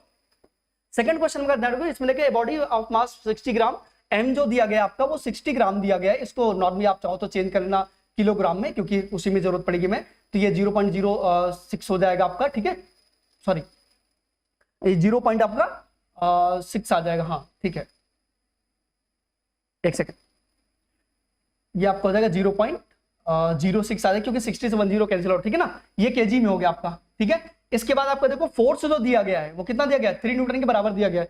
हम नॉर्मली जानते हैं, जैसे आपको याद होगा फोर्स अपॉन चार्ज क्या होता है, इलेक्ट्रिक फील्ड होता है, वैसे ही जो ग्रेविटेशनल फील्ड होता है फोर्स अपॉन मास होता है, क्योंकि मास की वजह से आता है, वहां पे चार्ज की वजह से आता है। तो सीधे ध्यान रखना जो इंटेंसिटी ड्यू टू ग्रेविटी आता है आपका वो F/m होता है, और डायरेक्टली आप डिवाइड करना 3/0.06 करेंगे जब आप, तो कितना आ जाएगा आपका ये 50 आ जाएगा। एग्जैक्टली 50 न्यूटन पर केजी आ जाएगा, ठीक है ना। आई होप क्लियर होगा। तो विच one is correct option? Second, ठीक है ना। 29 पे आते हैं, आई होप समझ में आ रहा होगा, ठीक है। थोड़ा फास्ट कर रहे हैं क्योंकि काफी देर से आप लोग भी देख रहे हैं, लगे हुए हैं, कोशिश करिएगा, आसाम से समझ में आ जाएगा, ठीक है ना। देखो इसमें 29 में क्या देगा, a light ray fall on glass surface of reflected √3 at angle 60 degree, the angle between the reflected and reflected rays would be. ध्यान रखना, इसे नॉर्मल इसको दो मेथड से आप हल सॉल्व कर सकते हैं। नॉर्मली देखो, एक तो आपको अगर याद हो ब्रूस्टर एंगल tan थीटा बराबर आपका म्यू होता है, तो tan 60 डिग्री बार √3 आ गया। और ब्रूस्टर एंगल में आपको बताया जाता है कि जो रिफ्लेक्टेड रे और रिफ्लेक्टेड रे के बीच का एंगल होता है वो नॉर्मली कितना होता है आपका 90 डिग्री का होता है। इसका दूसरा मेथड भी आप नॉर्मली सॉल्व कर सकते हैं, कैसे? Sine I sine 60 upon sine R बराबर आप जानते हैं कितना होता है, म्यू होता है, जो कि √3 के बराबर आ जाएगा। यहां से साइन आर की वैल्यू जब कैलकुलेट करेंगे कितना आ जाएगा, 1/2 आ जाएगा। तो आर इक्वल टू कितना आ गया, 30 डिग्री आ गया, ठीक है। इसके बाद मान लीजिए हम डायग्राम बना लेते हैं, नो प्रॉब्लम। जैसे ये आपका नॉर्मल बन गया, यहां से एक लाइट रे हमने क्या किया, इंसिडेंट किया, ये हमारा कितना एंगल हो जाएगा, 60 डिग्री आ जाएगा। ये रिफ्लेक्टेड रे कितना हो जाएगा, 60 डिग्री आ जाएगा। और जो रिफ्रैक्टेड रे यहां पे बनेगी ये कितना है, 30 डिग्री एंगल है। तो ये रिमेनिंग 30 होगा और इधर वाला कितना होगा, 60। तो टोटल एंगल कितना बन जाएगा, 90। तो इसको दो तरीके से आप कर सकते थे, एक तो नॉर्मल मेथड आप स्नेपशॉट लगा कर सकते हैं, दूसरा आप डायरेक्टली अगर करना चाहते हो ब्रूस्टर एंगल लगा दो, सीधा आंसर हो जाएगा। क्योंकि म्यू बराबर tan थीटा आपका फॉलो हो रहा है, तो 90 डिग्री एंगल होता है रिफ्लेक्टेड और रिफ्लेक्टेड में। कुछ सोचने की जरूरत भी नहीं है आपको, ठीक है ना। नेक्स्ट क्वेश्चन आते हैं 30 पे। 30 नंबर अगर आप ध्यान से देखें तो 30 नंबर देगा, when light propagate through the metal medium the relative permittivity and mu R and relative permittivity of mu R, ठीक है ना, epsilon and mu R, the velocity v is given by. Normally ध्यान रखना, आपने एक formula पढ़ा है, जो हमारा c होता है वो 1/√μ0 इंटू एप्सिलॉन, क्योंकि आपको पता है जो लाइट होती है हमारी वो इलेक्ट्रोमैग्नेटिक वेव है, तो इलेक्ट्रिक फील्ड और मैग्नेटिक फील्ड के प्रॉपर्टीज के फॉर्म में ये ट्रेवल करता है। तो ये आपका रिलेशन होता है। अगर किसी मीडियम में जब ट्रेवल करता है v बराबर, तो 1 क्योंकि ये फ्री स्पेस का होता है, तो यहां पे हम उस मीडियम का पुट कर देते हैं। और एक चीज ध्यान रखना, जो म्यू होता है जब आप रिलेटिव परमिटिविटी या रिलेटिव परमिटिविटी के बेस पे लिखेंगे तो ये आपका μ0 इंटू म्यू आर बन जाएगा। एंड जो एप्सिलॉन है आपका वो एप्सिलॉन0 इंटू एप्सिलॉन आर बन जाएगा आपका। और जब इसको यहाँ पे रिप्लेस करेंगे तो v इक्वल टू, देखिए फॉर्मूला क्या बन जाएगा, 1/√μ0 into mu R into epsilon into क्या आ जाएगा, एप्सिलॉन आर आ जाएगा। और यहाँ पे ध्यान रखना, μ0 इंटू एप्सिलॉन0 1 में ये v c बन जाएगा। आप देखो फॉर्मूला लिखा हुआ है, तो फाइनली c अपॉन इस √μr into epsilon R. Finally आपका answer which is correct option, fourth आपका करेक्ट है, ठीक है ना। 31 पे आते हैं हम लोग। इसमें सिंपल से दिया गया two hollow spheres conducting spheres of radius r1 r2। यहां पे दिया गया कि जो r1 हमारा है वो काफी बड़ा है कंपैरिजन टू r2, ठीक है ना। Have equal charges the potential would be, ध्यान रखना जो किसी स्फीयर का जो सरफेस का पोटेंशियल या बाहर साइड में पोटेंशियल का जो फॉर्मूला होता है, और भी अगर इसके सरफेस निकालेंगे तो v बराबर आपका क्या होता है, KQ/R होता है। ये ध्यान रखना, k आपका 1/4πε होता है नॉर्मली, क्योंकि दोनों पे चार्जेस बराबर हैं, तो v प्रोपोर्शनल टू क्या आ गया, 1/R। मतलब जिसका जो रेडियस है छोटा होगा उसका पोटेंशियल ज्यादा होगा, या जिसका रेडियस बड़ा होगा उसका पोटेंशियल क्या होगा, छोटा। अब इसमें से आप देख सकते हो more on the smaller sphere, मतलब ये है कि जो हमारा छोटा वाला होगा, रेडियस छोटी होगी तो पोटेंशियल क्या हो जाएगा, सिंपल सी बात है, बड़ा हो जाएगा। तो आपका कौन सा ऑप्शन है, सेकंड ऑप्शन करेक्ट है, ठीक है। नेक्स्ट क्वेश्चन पे आते हैं हम लोग 32 पे। इसको थोड़ा सा कैलकुलेशन की जरूरत पड़ेगी। आप एक काम करना कि देखो इसमें बहुत ज्यादा अगर आप भटकोगे इधर उधर तो बहुत लंबा पड़ जाएगा। आप पहले क्या करो, एक फॉर्मूला बना लो, जो जो चीजें दी गई हैं, हम देखो कैसे इसको सॉल्व करते हैं उस पर आप ध्यान देना। जैसे लेंथ दिया है 10 मीटर, ध्यान रखना पहले नंबर तो सारी चीजें छोटा छोटा लिख लिया करो या उसे मेंशन कर लिया करो। r इक्वल टू कितना दिया गया आपका, 10⁻² अपॉन पाई हो जाएगा। ध्यान रखना रेडियस हो तो एरिया की जरूरत पड़ेगी, πr² कर लेना पहले ही, कितना आ जाएगा हमारा 10⁻⁴ आ जाएगा, ठीक है ना। उसके बाद इन्होंने दे रखा है रेजिस्टेंस जो आपको दिया गया वो कितना दिया गया, 10 ओम के बराबर दिया है। और आपको बताना है करंट डेंसिटी J का फॉर्म, J की वैल्यू बतानी है अगर जो इलेक्ट्रिक फील्ड है वो 10 वोल्ट पर मीटर दिया गया है। ओके, अब ध्यान रखना सबसे पहले तो करंट डेंसिटी और इन सब में रिलेशन पता होना चाहिए इलेक्ट्रिक फील्ड में। तो जैसा कि आप जानते हैं जो ओम्स का वेक्टर फॉर्म है J इक्वल टू आपका सिग्मा इंटू ई के बराबर होता है, जहां पे सिग्मा आपका क्या होता है, कंडक्टिविटी होता है, ठीक है। अब अगर हम इसमें बात करें नॉर्मल समझना आप इसको, सिग्मा क्योंकि इसकी वैल्यू को रिप्लेस करना पड़ेगा हमें, तो R बराबर हमारा फॉर्मूला क्या होता है, रो L/A होता है। ओके, अब इसमें क्या करो, रो को इधर ले आओ, 1/भी चला जाएगा, R इधर, वो सिग्मा बन जाएगा। तो sigma equal to L upon यहाँ पे कितना आ जाएगा, RA बन जाएगा। इसको आप रिप्लेस कर दो तो एक सिंपल सा फॉर्मूला आ जाएगा। और एक चाहो तो आप इसको नॉर्मली याद करके भी काम कर सकते थे, लेकिन आप जब इसको बना लेंगे फॉर्मूला तो आपके लिए सॉल्यूशन आसान हो गया, बन गया। अब इसमें सारी वैल्यू पुट करो, देखो आंसर आ जाएगा। देखो कितना आ जाएगा, L की वैल्यू कितनी दी गई है, 10 दिया गया है, E की वैल्यू कितनी दी गई है, 10 दी गई है, R की वैल्यू कितनी है, 10 है, और A की वैल्यू कितनी है, 10⁻⁴। देखो 10 से 10 कैंसिल हो गया, 4 - 4 +4 हो जाएगा, और इंटू 10 क्या आ जाएगा, 10⁵ आ जाएगा आपका, विच one is correct option, fourth वाला, ठीक है। 33 पे आते हैं हम लोग। देखो बहुत सिंपल है चीजें, बस थोड़ा सा समझते चलना, ठीक है ना। इसमें बोला गया डिस्प्लेसमेंट वर्सेस टाइम का ग्राफ दिया गया। देखो सिंपल सी बात है कि डिस्प्लेसमेंट वर्सेस टाइम ग्राफ का जो स्लोप होता है अगर टाइम एक्सिस के साथ, ये बात ध्यान रखना, क्योंकि इसमें चेंज करना चाहते हो तो इसके साथ दे देते और तुम लोग लटक जाते, तो ये ध्यान रखना टाइम एक्सिस के साथ एंगल होना चाहिए। तो ये जो वेलोसिटी होता है इसका स्लोप रिप्रेजेंट करता है जो कि tan थीटा होता है, क्योंकि ना डिस्प्लेसमेंट टाइम के साथ एंगल दिया गया तो डायरेक्टली आप अप्लाई कर सकते हैं। पहला आपका जो है कितना बना 30 डिग्री, देखो 30 और दूसरा क्या 45। तो अगर हम मान लीजिए v1/v2 का फॉर्मूला निकालते हैं v1/v2 का, तो ये आपका हो जाएगा tan θ1/tan θ2। सिंपल सा, कुछ करने की जरूरत नहीं है। θ1 कितना आपका 30 डिग्री। देखो यहां से हम डिसाइड करेंगे कौन सा पहला कौन सा दूसरा है, क्योंकि इसमें कई बार कंफ्यूजन होता है 45 लेना है 30 लेना है, तो वो डिसाइड करेगा कौन सा पहला है। तो कौन सा tan 30 हो जाएगा आपका अपॉन tan 45। tan 30 डिग्री की वैल्यू आपको पता है कितना हो जाएगा 1/√3 हो जाएगा, और 45 वन होगा, फाइनली आंसर जो आएगा 1/√3 आ जाएगा, which is the correct option fourth. Okay, next बात करते हैं हम लोग 34 की, ठीक है ना। 34 में बोला गया plane angle and solid angle have, ध्यान रखना प्लेन एंगल और सॉलिड एंगल का जो नॉर्मल सा फॉर्मूला होता है, जो प्लेन एंगल बनता है थीटा इक्वल टू वो आपका होता है आर्क अपॉन रेडियस। ध्यान रखना ये भी मीटर में होता है और ये भी मीटर में होता है, तो यूनिट इसका जो डायमेंशन है वो नहीं होता, लेकिन यूनिट होता है। एंगल को हम लोग रेडियन से रिप्रेजेंट करते हैं। और जो आपका सॉलिड एंगल होता है आपका ओमेगा बराबर, वो आपका होता है area upon R square. Area भी मीटर स्क्वायर में होगा, ये भी क्या होगा मीटर स्क्वायर में, तो आपको पता है यूनिट क्या होगा कैंसिल आउट, ठीक है। वो सॉरी डायमेंशन इसके कैंसिल आउट हो जाएंगे, बट जो इसको डिफाइन किया रीडिफाइन किया यूनिट को, जिसको हम लोग क्या बोलते हैं स्टेरेडियन, तो यूनिट तो होंगे इन दोनों के बट डायमेंशन नहीं होते। तो विच वन इज करेक्ट ऑप्शन, आपका जो फर्स्ट ऑप्शन ही करेक्ट है, ठीक है ना। तो ये ध्यान रखना यहाँ पे ये डायमेंशन आपके कैंसिल होते हैं, इनको रीडिफाइन यूनिट्स की गई है, ठीक है ना। ये आपका एंगल और सॉलिड एंगल का, ठीक। इसके बाद आपका 35 आता है। 35 सिंपल डायरेक्टली फॉर्मूला बेस्ड है, इन्होंने बस थोड़ा कंफ्यूज करने की कोशिश की है। नॉर्मली हम लोग एनर्जी को ई से लिखते हैं, इन्होंने टी से लिख दिया है, तो कई बार आप हो सकता है टाइम पीरियड को लेकर के कंफ्यूज ना हो जाए, तो ये थोड़ा सा पर स्टेटमेंट को पढ़ना बहुत जरूरी है क्या लिखा गया, ठीक है ना। देखो let T1 and T2 be the energy of an electron, energy बोला हुआ है, तो एनर्जी जो होता है नॉर्मली हम ई से भी लिख ले रहे हैं। नॉर्मली क्या होता है आपका -13.6 Z² होता है, फॉर्मूला हमारा यही होता है। अभी इसको टी से लिखेंगे हम लोग, कोई बात नहीं। इसके बाद फर्स्ट एंड सेकंड एक्सिट, देखो ये ग्राउंड स्टेट होता है n=1, ये फर्स्ट एक्साइटेड होता है n=2, और ये सेकंड एक्साइटेड स्टेट होता है n=3। कई बार ध्यान रखना आप लोग ये भी गलती कर सकते हैं, इन्होंने फर्स्ट बोला एक्साइटेड, तो आप ये नहीं कि फर्स्ट के चक्कर में 1 रख दो।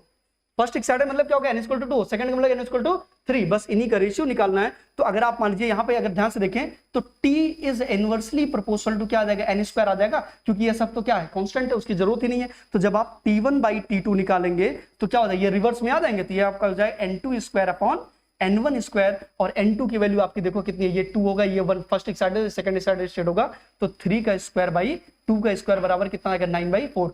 आई थिंक समझ में आ गया होगा, विच is correct option fourth. Okay, next question. अब आते हैं सेक्शन बी में, ठीक है ना। चलो देखो 36 में आपको क्या करना है कि आपको मैच करना है क्या क्या चीजें हैं। अब देखो ऐसे क्वेश्चंस को आप एक एक करके सॉल्व करोगे, बहुत लंबा 4 आपको निकालने पड़ेंगे, सब सॉल्व करना बहुत मुश्किल काम है। तो ऐसी चीजों में जो पता है पहले उनको पकड़ो, फिर उसके बाद देखो। जैसे अगर नॉर्मली बात करें, ये एनर्जी है, एनर्जी का आपको नॉर्मली पता होगा क्योंकि बहुत बार पढ़ा होगा, mL2T-2 होता है, तो सीधे पहले इनको खत्म करो। तो क्या बी का कौन सा आ जाएगा, देखो मैच किसके साथ, फोर्थ के साथ हो रहा है, ये आ गया आपका। इसके बाद आप देखना ग्रेविटेशनल पोटेंशियल की बात करें तो पोटेंशियल जो होता है V बराबर आपको याद होगा U/G होता है। या एक चीज करो, आप ये फॉर्मूले से भी याद कर सकते हो, जैसे फॉर्मूला आपने पढ़ा होगा उस फॉर्मूले से थोड़ा अगर ध्यान दोगे, एक बार मैं बता देता हूं कैसे रिलेट कर सकते। जैसे U बराबर क्या आपने पढ़ा -G m1m2/r पढ़ा है, और V बराबर पढ़ा है -GM/r। अब आप देखो अगर एनर्जी को हम एक मास से डिवाइड कर दे तो आपका मिल जाएगा वो फॉर्मूला। तो डायरेक्टली यहां से भी सोच सकते थे, कुछ नहीं करना, इस वाले को मास से डिवाइड कर दो, तो जो आपका L2T-2 बनेगा वो किसका आ गया, आपका ग्रेविटेशनल पोटेंशियल का आ गया, मतलब सी का कौन सा हो गया, फर्स्ट वाला हो गया। ठीक है, एक और देख लो इंटेंसिटी। अभी जस्ट आपने पहले इसके पहले क्वेश्चन किया हुआ है कि जो ग्रेविटेशनल इंटेंसिटी होती है IG हमारा, वो फोर्स अपॉन मास होता है, जो कि क्या बन गया एक्सेलरेशन, और एक्सेलरेशन कितना होता है LT-2 होता है। तो कौन सा ऑप्शन, थर्ड हो गया। देखो इसका ये आ गया, तो विच इज करेक्ट ऑप्शन सेकंड। तो इसमें क्या है, बहुत लंबा मत खेलो, जो है दो एक दो मिला लो, बस आंसर आ जाएगा। वैसे इसका पता होगा बहुत बड़ा सा होता है, याद रख, नॉर्मली याद रखते हैं, तो ये आपका हो जाएगा, तो मैच हो जाएगा, ठीक है ना।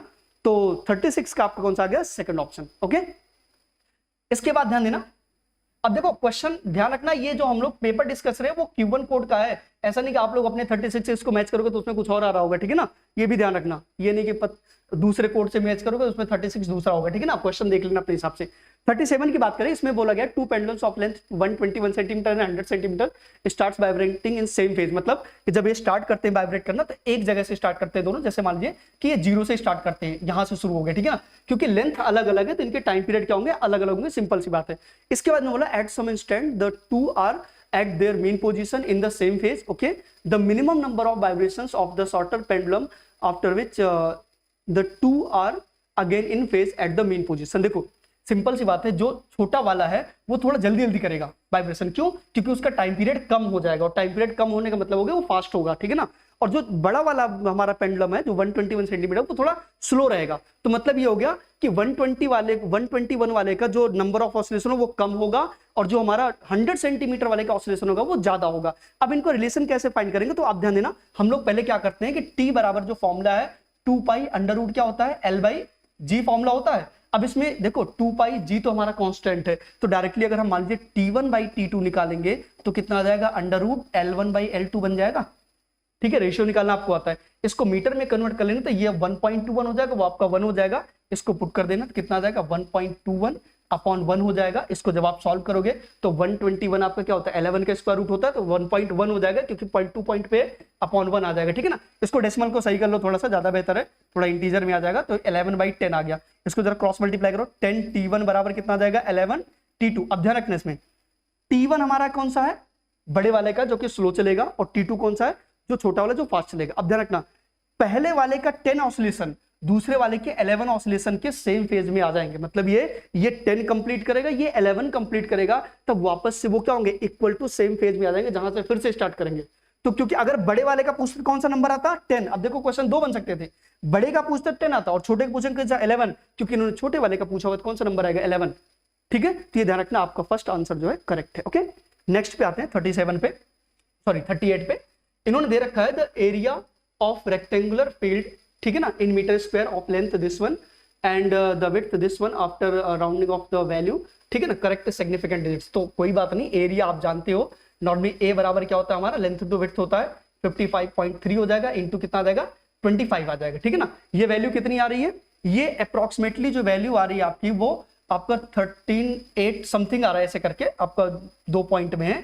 जब इसको आप राउंडिंग ऑफ करो, क्योंकि ध्यान रखना इसमें जो मिनिमम जो आपका यहाँ पे सिग्निफिकेंट डिजिट होगा वो आपका यूज किया जाएगा, ठीक है ना, क्योंकि यहाँ पे 8 है तो इसको हम लोग क्या करते हैं 13 को 14 बना लेते हैं। और अगर वैसे भी नॉर्मली चेक करो तो क्योंकि इसमें 3 डिजिट है, इसमें 2 है और मिनिमम 2 होने चाहिए, तो इन सब में अगर काउंट करोगे तो 2 सिर्फ इसमें, तो इसको बिना सॉल्व किए, मतलब ये सब कुछ झंझट करना ही नहीं था, सीधे 2 यहां दिखा 2 यहां दिखा, खत्म। इसके बाद आपको सोचना ही नहीं था, तो कौन सा ऑप्शन हो गया, फोर्थ ऑप्शन। वैसे सॉल्व करते तो 13.8 पॉइंट समथिंग आता है, इसके बाद या 8 को 4 करते तो ये 14 इंटू 10 टू द पावर 2 आपका ये आंसर बन जाता मीटर स्क्वायर में, ठीक है ना। तो वैसे इसका सॉल्यूशन की जरूरत भी नहीं थी, आप डायरेक्टली सॉल्व कर सकते थे बिना इसको बस देखा सॉल्व किया खत्म, ठीक है, क्योंकि इतना टाइम नहीं होगा कि आप उसको सॉल्व करें। तो इसलिए ध्यान रखा करो, जब क्वेश्चन सॉल्व किया करो तो कोशिश किया करो कि काम जो है वो बिना सॉल्यूशन के हो जाए। इस क्वेश्चन पे आता है, इसमें पता है ये बहुत इजी है, लेकिन गड़बड़ लगभग बहुत लोगों ने किया होगा अगर आपने ध्यान से नहीं पढ़ा होगा। इन्होंने बोला a ball is projected with velocity 10 metre per second at a angle 60 degree with the vertical direction. इसीलिए फिजिक्स के टीचर आपने देखा होगा हमेशा कहते हैं क्वेश्चन जब भी सॉल्व करो कम से कम 1-2 बार ढंग से पढ़ लिया करो, क्योंकि कई बार क्या होता है बहुत छोटे छोटे क्वेश्चन में हम लोग गलतियां कर देते हैं, और वही गलती मोस्टली लोगों ने, मैंने देखा जो कई लोगों से डिस्कशन हुए बच्चों से भी, तो कई लोगों की गलतियां यही है कि ये 60 डिग्री वर्टिकल से दिया गया है, तो इसका जो हॉरिजॉन्टल कंपोनेंट आएगा वो u sin 60 होगा, जो कि कांस्टेंट रहेगा। आपको पता है कि प्रोजेक्टाइल में कौन सा कांस्टेंट होता है, हॉरिजॉन्टल कंपोनेंट कांस्टेंट होता है, तो यहाँ पे u sin 60 कांस्टेंट होगा, u cos नहीं। और नॉर्मली हम क्या होता है रटे रहते हैं u cos 60 वही लगा के आगे होगे, मोस्टली चीजें कई बार ये गलत हो जाता है अगर आपने ढंग से नहीं पढ़ा होगा तो u sin 60 जो वेलोसिटी आएगी आपकी उस पर वो कितना आ जाएगा 10 इंटू साइन 60 कितना आ जाएगा √3/2, फाइनली कितना आ गया 5√3। सेकेंड ऑप्शन आपका करेक्ट है। आई थिंक क्लियर होगा, ठीक है। तो ये छोटी छोटी बातें हैं जो कि आपको ध्यान देना होता है, क्योंकि होता क्या है पेपर में हम प्रेशर के चक्कर में ध्यान भी नहीं दे पाते हैं, तो प्रॉब्लम ये काफी होती है, ये आपको ध्यान देना है। 40 नंबर पे बात करते हैं, ठीक है ना। 40 नंबर जो है अच्छा क्वेश्चन है, इसको थोड़ा सा आप ध्यान दोगे तो बढ़िया आ जाएगा। इसमें 2 चीजें ध्यान रखना, आपको हम बताना चाहते हैं। एक तो तरीका है कि आप 0 1 0 करके 4 वैल्यूज पुट करके सॉल्व करो, वो थोड़ा लेंदी होता है, आपके पास इतना टाइम नहीं होता है, इसलिए क्या करोगे इसका जो बूलियन एक्सप्रेशन है वो बना लिया करो, उससे बहुत आसान हो जाएगा। कैसे, मैं आपको बताता हूं, एक डायग्राम में ही आपको बता देता हूं कि किस तरीके से आपको काम करना है। देखो इसमें नॉर्मली आप देखो, जैसे मान लीजिए कि हमने इस ए को ए ले लिया, ठीक है ना, ये तो ए है, ये हमारा क्या है इनपुट बी। आपको पता है कि जब ये यहाँ नॉट गेट से पास होगा तो यहाँ पे क्या आ जाएगा हमारा ए बार बन जाएगा, और ये बी तो यहाँ जा रहा है, ठीक है। अब ये बी वाला यहाँ जा रहा है तो बी यहाँ आ जाएगा, ए इनपुट यहाँ है। अब आपको पता है ये नैंड गेट है, एंड गेट में क्या होता है कि ए इंटू बी हो जाएगा, और जब डॉट लगा बाहर आ जाएगा, यहाँ पे क्या आ जाएगा ए डॉट बी का बार बन जाएगा, क्योंकि नॉट गेट आगे लगा हुआ है, ठीक है। इसमें भी सेम टू सेम होगा, लेकिन यहाँ पे ए बार और यहाँ बी है, तो कितना हो जाएगा ए बार डॉट बी के ऊपर पूरा बार आ जाएगा। अब क्योंकि इसके आगे एंड लगा, एंड में मल्टीप्लाई होता है, आपको याद होना चाहिए, नॉर्मल सी बात है। तो ये आपको कितना हो जाएगा, या अभी हम बता दे रहे हैं वापस से, A dot B bar into यहाँ पे कितना आ जाएगा ए बार डॉट बी के ऊपर जो है बार, ये वाला देखो मल्टीप्लाई आ गया। बस ये अगर आपने लिखा है तो आपके लिए टेबल बनाना आसान है, और ये बनाना देखो अभी हम समझा रहे हैं तो टाइम लग रहा है, आप खुद से करेंगे तो बहुत जल्दी हो जाएगा, बस ये छोटे सा आपको ध्यान रखना। तो यहाँ पे देखो सी बराबर जो आपको मिला है वो कितना आ गया, A dot B bar into यहाँ पे कितना आ जाएगा आपका ए बार डॉट बी के ऊपर बार आ जाएगा। अब देखो ए बी सी आपका हो गया, इनके हम टेबल बना लेते हैं, ध्यान देना। देखो यहाँ पे चलो वो हम बता देते हैं, यहाँ पे सी बराबर कितना आया था हमारा A dot B bar into यहाँ पे आ गया था ए बार डॉट बी के होल बार, ठीक है। अब यहाँ पे जब टेबल आप बनाएंगे नॉर्मली जैसा देखना, ए बी सी चेक करके मेथड भी आ जाए, कोई प्रॉब्लम नहीं। देखो पहले 0 0 रखेंगे तो 0 0 आपका इंटू में 0 हो जाएगा, और 0 का बार कितना हो जाएगा 1 हो जाएगा, ये तो 1 हो गया, ठीक है ना, ये 1 हो गया। इसका कितना हो जाएगा आप ध्यान से देखना, ये ए बार है तो 0 का 1 हो जाएगा, और बी का 0 है तो 0 इंटू 1 क्या होगा 0 रहेगा, और 0 का बार कितना 1, 1 इंटू 1 कितना आ जाएगा 1, तो 0 0 पे कितना आ जाएगा 1 आ जाएगा। ओके, इसके बाद क्या करेंगे, देखो एक अब केवल आपने बना लिया तो जल्दी हो जाएगा। इसके बाद 1 0 रखते हैं, 1 0, ए को 1 रखा, बी को 0 रखा, तो 1 इंटू 0 0, 0 का क्या हो जाएगा 1 हो जाएगा।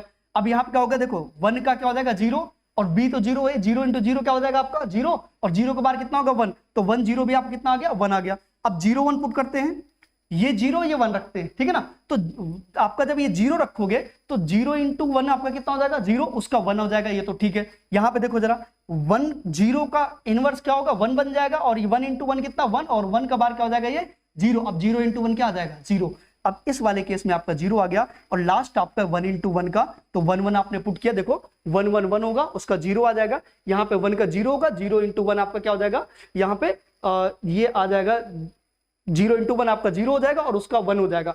तो ये आपका जो है ये 0 इंटू 1 वापस से क्या आ जाएगा 0, फाइनली 0 आ गया। तो देखो 0 0 पे आपका 0 आएगा, 0 0 पे आपका 1 आएगा, तो हम आपको दिखा देते हैं कौन सा ऑप्शन सही आएगा। जैसे देखो 0 0 1 इसमें है, इसमें है, 2 में है, इन दोनों में से करेक्ट आएगा। उसके बाद देखो आपका 1 0 पे ये 0 है, जबकि 1 0 पे क्या होना चाहिए हमारा 1 होना चाहिए, तो कौन सा ऑप्शन आ गया, थर्ड ऑप्शन आपका करेक्ट आ गया। तो थोड़ा सा ये ऐसे भी कर सकते थे, कोई प्रॉब्लम नहीं है। और कुछ लोग जो है ऐसे भी करते हैं, जैसे यहाँ पे 0 पुट किया 1 पुट किया, वहां से भी आप सॉल्व कर सकते हैं, बट बूलियन एक्सप्रेशन थोड़ा ज्यादा बेहतर रहता है, क्योंकि उसमें अगर एक भी स्टेटमेंट कहीं इधर उधर होता तो गड़बड़ हो जाता, ठीक है ना। चलो नेक्स्ट देखते हैं, आई थिंक क्लियर हो गया होगा, थर्ड ऑप्शन इसका आएगा। नेक्स्ट आपका है 41। चलो 41 देखो सिंपल स्टेटमेंट टाइप में, इसको आप चाहो तो हम डेरिवेशन भी कर सकते हैं, नॉर्मल सा है, बहुत छोटा सा आएगा। इन्होंने बोला है कि एक यूनिफॉर्म वायर है जिससे करंट फ्लो रहा है, स्टडी करंट है, और मैग्नेटिक फील्ड इनसाइड आउटसाइड बताता है। यहाँ पे वायर की जगह पे आप थोड़ा सिलेंडर समझे तो ज्यादा बेहतर आएगा समझ में। जैसे मान लीजिए कोई सिलेंड्रिकल वायर है, और यहाँ से पूरे एरिया से करंट आपका फ्लो रहा है, और मान लो टोटल करंट कितना जा रहा है यहाँ पे I0 के बराबर जा रहा है। हमें इन साइड में अगर पता करना है कि इन साइड पोर्शन में कितना जो है मतलब मैग्नेटिक फील्ड किस पे डिपेंड करता है, तो आप एक काम करो कि यहाँ पे गॉसियन सरफेस से ड्रॉ वो एम्पियर लूप ड्रॉ कर लो, इसके अंदर आप करंट पता कर लो कितना है, ये मान लो, ठीक है। तो इस जगह जो करंट होगा, ध्यान रखना, जो करंट डेंसिटी होगा J बराबर वो I0 upon pi R square हो जाएगा, और इसका जो रेडियस हमने लिया यहाँ पे एम्पियर लूप, इसका हम लोग रेडियस स्मॉल आर लेते हैं, तो जो हमारा I बनेगा वो कितना हो जाएगा J into pi R square हो जाएगा। तो फाइनली पुट करोगे तो कितना आ जाएगा I0 R square upon R square आ जाएगा। ये इनसाइड वाले केस का हो गया। अब इसके अलोंग अगर मान लीजिए आपको फाइंड करना है, तो integration of B dot DL आपको पता है, जो एम्पियर्स लॉ लगाते हैं, ये म्यू नॉट इंटू आई के बराबर आएगा, ठीक है। बी तो आपका कांस्टेंट है, बाहर हो जाएगा। डीएल का जो होगा ये पूरे इसका जो है लूप का आपको निकालना होगा, कितना आ जाएगा 2 पाई इंटू आर बराबर म्यू नॉट इंटू आई की वैल्यू कितनी है I0 R square upon R square. आप देखो एक आर से एक आर यहाँ पे क्या कैंसिल हो गया, तो बी बराबर कितना आ जाएगा म्यू नॉट बाई 2 पाई, ठीक है, I0 are upon R square. अगर यहाँ पे देखो इन साइड में, तो B is directly proportional to क्या है R है। और जब आउटसाइड के लिए निकालोगे तो आउटसाइड के लिए पता है जो ये पूरा सिलेंडर है एक इनफाइनाइट वायर टाइप में काम करेगा जो कि एक्सिस पे रखा होगा, जिसका फॉर्मूला डायरेक्टली आपने कई बार कैलकुलेट, अंदर वाले को तो बता दिया, बाहर वाले तो कई बार आपने कैलकुलेट किया होगा। बी बराबर कितना होता है, mu nought by 2 pi I by R हो जाता है। तो फाइनली यहाँ पे 1 बाई आर के फॉर्म में आएगा। तो मतलब यहाँ आर के मतलब होगा डायरेक्टली पहले डायरेक्टली प्रोपोर्शनल बढ़ेगा और फिर उसके बाद 1 बाई आर के फॉर्म में चेंज होगा। तो आप देख लो यहाँ लिखा गया, इसमें थर्ड वाला ऑप्शन आपका करेक्ट है। Linearly increasing function of distance R, ध्यान रखना यहाँ पे ऊपर वाले में भी अगर ध्यान से पढ़ो तो लीनियरली इंक्रीजिंग फंक्शन, ठीक है, distance up to boundary, but इसमें आर नहीं बताया गया तो आप इसको करेक्ट नहीं मानेंगे। ध्यान रखना इसमें आपका ये थर्ड वाला ही करेक्ट माना जाएगा, क्योंकि यहाँ पे अगर जल्दबाजी में पढ़ के केवल लीनियरली इंक्रीजिंग और यहाँ डिक्रीजिंग देख के सॉल्व करके आ गए तो गलत हो जाएगा। तो ये आर के टर्म में आएगा, ठीक है ना। तो थर्ड ऑप्शन आपका करेक्ट है। ओके, नेक्स्ट पे आते हैं हम लोग 42 पे, ध्यान से देखना। हाँ, एलसीआर सर्किट दिया गया। ये बहुत ज्यादा बड़ा क्वेश्चन ही था, कई बच्चों ने तो नॉर्मली क्या होगा सोचा होगा अरे ये तो एसी है छोड़ दो, बहुत सिंपल क्वेश्चन है, ज्यादा कुछ करने की जरूरत नहीं। यहाँ पे कैपेसिटेंस जो है, क्योंकि नॉर्मली क्या होता है एसी का खौफ थोड़ा ज्यादा रहता है बच्चों में, लेकिन ऐसा कुछ नहीं है। अगर आप थोड़ा सा ध्यान देते तो बहुत आसान था, ठीक है ना। और एल की वैल्यू कितनी है, 10 हेनरी दी गई है। आई थिंक इतना क्लियर है। अब इसमें अगर ध्यान से देखो तो इसमें दो चीजें दी गई है। एक तो ये आपका दिया गया है v इक्वल टू, दो चीजें इसमें फाइंड करनी है, 200 साइन 100 t के बराबर दिया गया है। तो एक तो इन्होंने पूछा हुआ है कि जो न्यू नॉट है वो रेजोनेंस फ्रीक्वेंसी है और जो न्यू है वो नॉर्मल फ्रीक्वेंसी है सोर्स की। तो देखो यहाँ पे आपको पता है ये ओमेगा होता है, क्योंकि v बराबर v not sine omega T, वहां से कंपेयर करोगे तो ओमेगा बराबर कितना आ जाएगा 100, ओमेगा बराबर क्या होता है 2 पाई न्यू हो जाएगा, जो कि कितना आ जाएगा 100 हो जाएगा। यहाँ न्यू बराबर कितना आ जाएगा 50 बाई पाई। एक चीज तो क्लियर हो गई। दूसरी बात क्या है, ये रेजोनेंस फ्रीक्वेंसी क्या होती है, रेजोनेंस फ्रीक्वेंसी याद हो तो 1/2 पाई अंडर रूट एलसी होता है, ठीक है। बस वैल्यू पुट कर दो, यहां से आ जाएगा तो 1/2 पाई अंडर रूट एल की वैल्यू कितनी है, एल की वैल्यू 10 है और सी की वैल्यू आप ध्यान देना जो कि दिया गया 10 माइक्रोफेरेड। तो इसको आप फैराड में 10 × 10 पावर माइनस कितना आ जाएगा 6 आ जाएगा। तो यहाँ आपका 6 है तो -4 बचेगा, -4 का जो स्क्वायर रूट होगा -2 आएगा, ऊपर जाके क्या हो जाएगा +2, तो ऊपर +2 का मतलब क्या होगा 100/2 पाई, फाइनली कितना आ जाएगा 50 बाई पाई। तो आई थिंक न्यू नॉट की जो वैल्यू है वो भी सेम आ रहा है दोनों, तो दोनों वैल्यू सेम है जो कि 50 बाई पाई के बराबर है। मींस आपका जो सेकंड ऑप्शन है वो करेक्ट होगा। ओके, नेक्स्ट क्वेश्चन पे चलते हैं 43। आई थिंक समझ में आ रहा होगा, इतना ज्यादा कुछ नहीं, थोड़ा सा फास्ट हो रहा है लेकिन सॉल्यूशन है तो अभी आपको ज्यादा प्रॉब्लम नहीं है, ठीक है। ठीक, थोड़ा आप ध्यान से देखते जाओ, बस थोड़ी देर पेशेंस और रखो, लगभग एंड हो गया आपका, ठीक है। 43 पे बात करते हैं।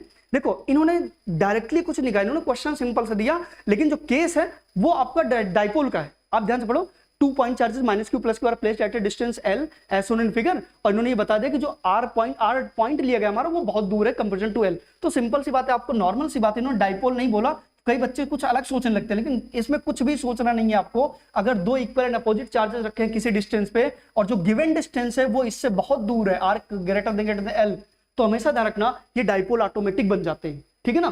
तो अब जब सेपरेशन ही छोटी है तो डाइपोल बन जाएंगे, और डाइपोल के केस में चाहे एक्सियल पॉइंट का हो जो कि 2kp/r³ होता है, और चाहे इक्वेटोरियल पॉइंट का हो उसका आपका kp/r³ होता है, जो फॉर्मूला है इलेक्ट्रिक फील्ड दोनों के केस में r³ है। तो इसमें कुछ सोचना भी नहीं था, सीधे 1/r³ का फॉर्म में आपका आंसर आ जाएगा, और ये आपका सेकंड ऑप्शन करेक्ट है। ओके, तो ये ध्यान रखना, बस सिंपल सा, ये फॉर्मूला आपको नॉर्मली रटाया भी गया होगा, रटा भी होगा आपने पूरा, क्योंकि डायरेक्टली काम आ जाता है, ठीक है। नेक्स्ट पे आते हैं 44 पे, एसर्शन रीजन वाले पे आते हैं, ठीक है ना। इसमें आप ध्यान से पढ़ना थोड़ा सा। इन्होंने बोला the stretching of a spring is determined by the shear modulus of the material of a spring, ठीक है, कोई बात नहीं। उसके बाद the spring of copper has more tensile strength than steel. आपको नॉर्मली ये चीज समझ में आ गया होगा कि कॉपर के जो है वो उतना टेंसाइल नहीं होता, क्योंकि उसको आराम से आप बेंड कर सकते हो, उसको ज्यादा इलोंगेट कर सकते हैं, जबकि स्टील के केस में ऐसा नहीं होता है। तो यहाँ पे सेकंड स्टेटमेंट ही गलत हो गया, क्योंकि यहाँ पे स्टील आपका ज्यादा स्ट्रेंथ है, इन्होंने किसका दे रखा है कॉपर का, तो सेकंड स्टेटमेंट गलत है, ठीक है। अब क्योंकि अगर आप चाहो करना नॉर्मली बहुत ज्यादा डिस्कशन नहीं चाहिए तो सेकंड ऑप्शन गलत है। अब देखो दोनों ऑप्शन गलत, तो इसमें ऑप्शन होता ही नहीं है, तो पहला सही होगा, सीधी सी बात है। तो ए ट्रू है, बी रीजन फॉल्स हो जाएगा, असर्शन ट्रू है, रीजन फॉल्स, आपका थर्ड ऑप्शन हो गया, ऐसे सोचना है तो। लेकिन अगर मान लीजिए आप जानना चाहते हैं कि स्प्रिंग में शेयर मॉडुलस कैसे आता है, क्योंकि कई बार लोग सोचते हैं जैसे वायर का केस आता है, वायर में नॉर्मली हम लोग क्या लगाते हैं टेंसाइल स्ट्रेंथ लगा देते हैं, तो सोचते हैं यंग मॉडुलस आना चाहिए, लेकिन ऐसा नहीं। देखो स्प्रिंग में क्या होता है, जब एक स्प्रिंग आप बनाते हैं, ध्यान देना जैसे इस तरीके से है, और जब आप इस पे क्या होता है फोर्स लगाते हैं, तो फोर्स में क्या होता है ये ऐसे जब नीचे खींचता है ना, जैसे स्प्रिंग ऐसे आपकी बेंड है, ये मान लो स्प्रिंग का एक साइड है, उस पर आप ऐसे नीचे फोड़ लो, तो इसमें क्या होता है ऐसे शेयर मॉडुलस बनता है ना। जब आप जैसे मान लो एक सेक्शन हमने इसका इतना सा कट करके बना लिया यहाँ पे जूम करके, तो जब आप इसको ऐसे नीचे खींचते हैं ना, तो इसका इस साइड वाला पोर्शन ऊपर खींचता है और साइड वाला पोर्शन का नीचे। अगर आप ये टियर भी होगा तो यहां से होगा ऐसे बगल से, जो कि क्या होता है शियर स्ट्रेस में आता है। तो इसलिए ध्यान रखना कि जो स्प्रिंग होता है उसमें शियर स्ट्रेस का आता है, ठीक है ना। तो आपका असर्शन करेक्ट होगा। तो अगर आपको समझना तो यहां समझ सकते हैं, नहीं तो नॉर्मली अगर टिक करना तो ये ऑप्शन आपका डायरेक्टली फाइंड कर सकते हैं, तो कोई प्रॉब्लम नहीं है। नेक्स्ट पे आते हैं 45 में दे रखा है इन्होंने कि a big circular coil of 100,000 turns, ठीक है, नंबर ऑफ टर्न 1000 है, ठीक है, नो प्रॉब्लम। उसके बाद बोला एवरेज रेडियस दिया गया है कितना 10 metre, okay, rotating about the horizontal diameter of omega इन्होंने दिया है, angular speed radian per second, okay.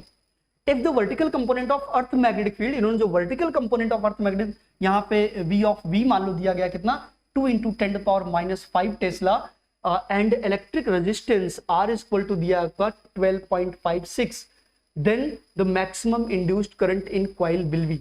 तो ध्यान देना यहाँ पे जो हमारा फॉर्मूला होता है, जो जब इस दिन देखो पहले आप समझ लो, पहले ये जैसे हॉरिजॉन्टल में है और जो इसको ऐसे हम इसके अबाउट घुमा रहे हैं, और जो मैग्नेटिक फील्ड वर्टिकल कंपोनेंट है जो आपको डॉट में दिया गया है, vertical component of earth magnetic field, वो ये दिया गया है। जब आप किसी कॉइल को हम घुमाते हैं तो आपको याद होगा जो उसमें ईएमएफ इंड्यूस होता है E बराबर वो E0 sin ओमेगा टी होता है, और जहां पे E0 है आपका वो NBA ओमेगा होता है, ठीक है। ये नॉर्मली डिफरेंशिएट करके हम लोग जो वैल्यू फाइंड करते हैं, जो AC का स्टार्टिंग आपको पता है अल्टरनेटिंग करंट में जो स्टार्ट करते हैं वो यहां से आता है। अब देखो इन्होंने क्योंकि मैक्सिमम पूछा है तो sin ओमेगा टी की वैल्यू आपकी 1 हो जाएगी, तो E0 की वैल्यू जो वही तो आएगी। तो सीधे आपको क्या करना था, इस पे वैल्यू पुट करके सारा सॉल्व करना था और कुछ करने की जरूरत नहीं है। तो देखो अगर इसको आप सॉल्व करोगे तो मैं ऊपर इसको रफ कर देना क्योंकि वैल्यूज वहां से लिख लेंगे, ठीक है ना। चलो देखो, तो जैसे मान लीजिए आप इसको जब सॉल्व करेंगे तो E0 बराबर आपका आ जाएगा कितना n की वैल्यू कितनी दी गई आप ध्यान रखना 1000 दी गई है, ठीक है ना। इसके बाद B कितना दिया गया है, मैग्नेटिक फील्ड 2 × 10⁻⁵ इंटू एरिया कितना है, क्योंकि रेडियस दिया है तो यहां पे हम क्या लिख देंगे इसको πr², ठीक है ना, और इंटू आपका क्या हो जाएगा ओमेगा आपको दिया गया है 2 दिया गया है। और जब इसको सॉल्व करोगे E0 बराबर तो ये आपका आ जाएगा 12.56, ठीक है, सॉल्व कर लेना। और जो I होगा वो E0/R आ जाएगा, ठीक है। तो कितना आ जाएगा 12.56 अपॉन 12.56 बराबर 1 एम्पियर, ठीक है। तो कुल मिलाकर के इतना आपको करना था, पहले ये मैक्सिमम ईएमएफ निकाल लेते और बस उसी को डिवाइड कर देते, सीधे आंसर आ जाता, ठीक है। तो थर्ड इज फर्स्ट ऑप्शन आपका, ये थर्ड जो है मतलब 1 एम्पियर आपका करेक्ट ऑप्शन है, ओके। नेक्स्ट 46 पे चलते हैं।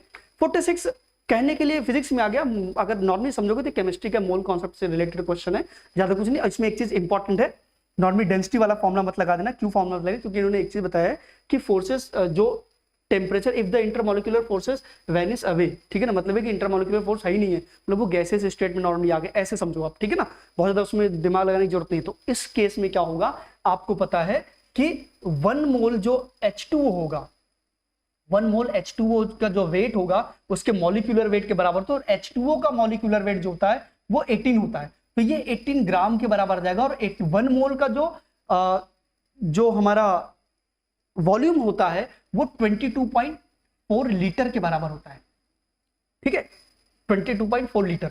तो जब आप इसको ध्यान रखना 18 ग्राम जो हमारा आ गया वो 22.4 लीटर में आ गया, इसको मीटर क्यूब में कन्वर्ट कर लेना तो आपका 1 ग्राम जो आएगा वो कितना आ जाएगा 22.4 अपॉन 18 इंटू 10⁻³ मीटर क्यूब, क्योंकि 1 लीटर जो है 10⁻³ मीटर क्यूब के बराबर होता है, तो डायरेक्टली हमने लिख दिया ये 1 ग्राम का है। अगर मान लीजिए हमें जैसे निकालना है कि क्योंकि इन्होंने किलोग्राम में पूछा 4.5 किलोग्राम का, तो सिंपल सा कुछ करने की जरूरत नहीं, इसको पहले आप किलोग्राम में कर लो तो 1 केजी का जो होगा, ठीक है ना, क्योंकि 1 केजी की 10⁻³ मल्टीप्लाई करना पड़ता, तो वहां मल्टीप्लाई कितना आ जाएगा 22.4 अपॉन 18 इंटू 10⁻³ इंटू 10 ये भी कितना हो जाएगा -3 आ जाएगा। अब इन्होंने 4.5 किलोग्राम बोला है तो 4.5 से मल्टीप्लाई कर देना, तो 4.5 केजी का जो आएगा वॉल्यूम वो आ जाएगा आपका 22.4 इंटू 4.5 अपॉन 18 इंटू 10⁻⁻6। और जब इसको सॉल्व करेंगे तो पूरा जो आपका आंसर आएगा वो कितना आ जाएगा 5.6 मीटर क्यूब, ठीक है। एक सेकंड, ठीक है, यहां पे हमने थोड़ा सा गड़बड़ कर दिया है, हाँ मैं बता देता हूं। ये जो हमने यहां पे किया ये आपका जब किलोग्राम में करोगे तो इसको हम लोग जो है 10⁻³ किलोग्राम कर देंगे, ठीक है ना। तो ये आपका जो है कैंसिल हो जाएगा एक्चुअल में, तो आपका जो है यहाँ से 10⁻³ गायब हो जाएगा, ठीक है ना, ये आपका ये 10⁻³ गायब हो जाएगा, तो ये 5.6 मीटर क्यूब आ जाएगा, ठीक है ना, ये आ जाएगा। आई थिंक क्लियर होगा, ठीक है। वो थोड़ा सा गड़बड़ हो गया था, इधर हमने मल्टीप्लाई कर दिया था, तो ये 10⁻³ kg इधर आएगा, तो फाइनली डिवाइड कर दोगे तो ये आ जाएगा, और इसको जब डिवाइड करोगे तो 5.6 मतलब ये क्या आ जाएगा, फोर्थ आपका आंसर करेक्ट आएगा, ठीक है। नेक्स्ट पे आते हैं 47 पे। देखो यही होता है जल्दबाजी में, अगर जल्दी जल्दी करते जाते हो ना तो कई बार क्या होता है इधर का उधर हो जाता है, तो थोड़ा सा ध्यान भी रखना होता है जो कैलकुलेशन वाले पार्ट होते हैं। फिलहाल 47 पे आते हैं। चलो 47 आप ध्यान रखना नॉर्मल सा है, ये रिडिस्ट्रीब्यूशन ऑफ चार्ज वाले पोर्शन का है। इसमें क्या है कि पहले एक कैपेसिटर को चार्ज किया, जब कैपेसिटर को चार्ज किया तो आपको पता है इसका पोटेंशियल बैटरी के बराबर हो जाएगा, जो कि कितना हो जाएगा 100 वोल्ट, और इसका जो कैपेसिटेंस है वो 900 जो है पिकोफैरेड के बराबर रहेगा, ठीक है ना। इसके बाद इन्होंने मान लीजिए आपका चार्ज है ऐसे, और इन्होंने क्या किया एक अनचार्ज कैपेसिटर से कनेक्ट कर दिया। देखो बैटरी का रोल सिर्फ इतना था, इसको चार्ज करना, उसके बाद खत्म।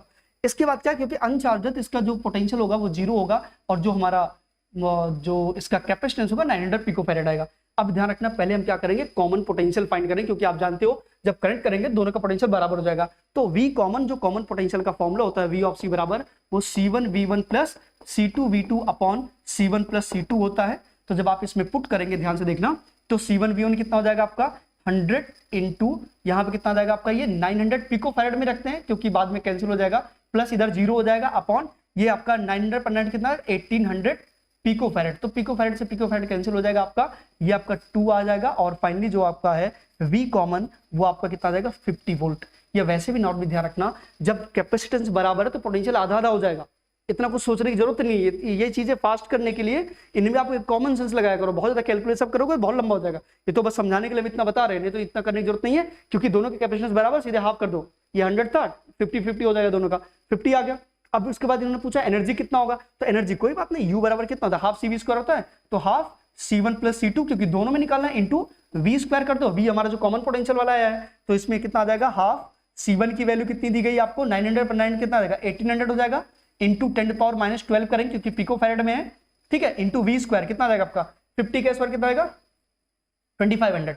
और जब इसको पूरा आप सॉल्व करेंगे तो फाइनली जो आपका आंसर आएगा U बराबर वो 2.25 इंटू 10⁻⁻6 जूल के बराबर आएगा। तो थर्ड ऑप्शन आपका जो है 47 में करेक्ट है। ओके, नेक्स्ट की बात करते हैं। आप देखो 48 में थोड़ा सा इसको करना पड़ेगा, तो ध्यान रखना बहुत छोटी छोटी चीजें थी आपके इसमें जो थोड़ा ध्यान देने, ये थोड़ा सा आपको ध्यान देने वाला क्वेश्चन है। मतलब इसमें जो स्टेटमेंट वाइज अगर आप देखोगे थोड़ा सा इसमें गड़बड़ है, तो मोस्ट प्रॉब्ली जहां तक है ये बोनस होना चाहिए, नहीं तो आंसर जो होगा हम बताएंगे, बट इसका जो है मोस्ट प्रॉब्ली बोनस आएगा, क्योंकि स्टेटमेंट अभी आप जब पढ़ेंगे हम आपको बताएंगे कंडीशन क्या होनी चाहिए क्या नहीं, तो आपको समझ में खुद ही आ जाएगा, ठीक है ना। देखो इन्होंने बोला हुआ है एविटेशन bridge is used to determine the value of unknown resistance x by adjusting the variable resistance y। इसको फाइंड करना है, इसको वेरिएबल चेंज करके, ठीक है ना। इन्होंने बोला हुआ है कि for the most precious measurement of x the resistance p and q। ध्यान रखना हमेशा कभी भी जब विटिस्नो ब्रिज आप यूज करते हैं तो इसकी जो कंडीशन है p बाई क्यू बराबर r बाई s में, इसमें ध्यान रखना अगर आपने देखा होगा अगर बेस्ट जो इसका मेजरमेंट निकालना होता है या सेंसिटिविटी मैक्सिमम करनी होती है तो हम कोशिश ये करते हैं कि इनके जो रेजिस्टेंसेस हैं ये अप्रोक्सीमेटली आपके क्या होने चाहिए इक्वल होने चाहिए, तब ऐसे केसेस में जो रिजल्ट होता है आपके इसका विटिस्नो ब्रिज का ये बेस्ट होता है। अब इसके अकॉर्डिंग हम लोग यहाँ बात करेंगे। देखो इन्होंने कहा should be approximately equal to 2x, ये 2 टाइम्स हो जाएगा जो कि नहीं सही है। इसके बाद should be approximately equal and small. अब ये वाला जो आपका ऑप्शन है वो थोड़ा सा कंफ्यूजिंग है। अगला पढ़ते हैं शुड बी वेरी लार्ज, ये हो ही नहीं सकता। Do not play any significance role, ये भी नहीं हो सकता। जो प्रॉब्लम आ रही है वो इसके साथ है। अगर इन्होंने सिर्फ इतना दिया होता शुड बी अप्रोक्सीमेटली इक्वल तो ये परफेक्टली करेक्ट था, आंसर यही माना जाता, क्योंकि प्रॉब्लम थोड़ी सी आर स्मॉल दे रखा है। अगर उसको बहुत ज्यादा कंसीडर करेंगे आप तो ये क्वेश्चन आपका बोनस में जाएगा, ठीक है। अगर इन केस वो लोग चाहेंगे आंसर देने, क्योंकि कई बार क्या होता है वो आप लोग अपने हिसाब से सॉल्यूशन प्रोवाइड करते हैं, तो वहां पे ये ऑप्शन आपका लग सकता है। लेकिन मैं फिर से बता रहा हूं कि मोस्ट प्रॉब्ली ये बोनस में जाएगा, क्योंकि अगर यहां तक होता तो आपका सही था। वो जो एंड स्मॉल लिखा है वो आपका जो है सही नहीं है स्टेटमेंट, ठीक है ना। तो फिलहाल अभी के लिए समझो कि अगर होगा सही तो ये, अदरवाइज मोस्ट प्रॉब्ली बोनस ही है, समझ लो, ठीक है। नेक्स्ट पे आते हैं। अगला क्वेश्चन आपका 49 है। 49 देखना जरा। In the two transparent medium A and B are separated by a plane boundary. The speed of light in those medium are 1.5 into 10⁸ meter per second and 2 × 10⁸ metre per second, ठीक है ना। The critical angle for a ray of light for these two mediums, ठीक है। सबसे पहले तो mu निकालो, critical angle निकालने से पहले तो म्यू निकालो, सिंपल सी बात है। तो म्यू बराबर जो हमारा यहाँ पे फाइंड करना है, ए और बी मीडियम है, ठीक है ना। अगर यहाँ हम वैसे नॉर्मली बात करें तो ए आपका डेंसर है, बी कौन सा है, रेयरर है, क्योंकि आपको पता है कि इसकी यहाँ पे स्पीड कम है, वहाँ पे स्पीड ज्यादा है।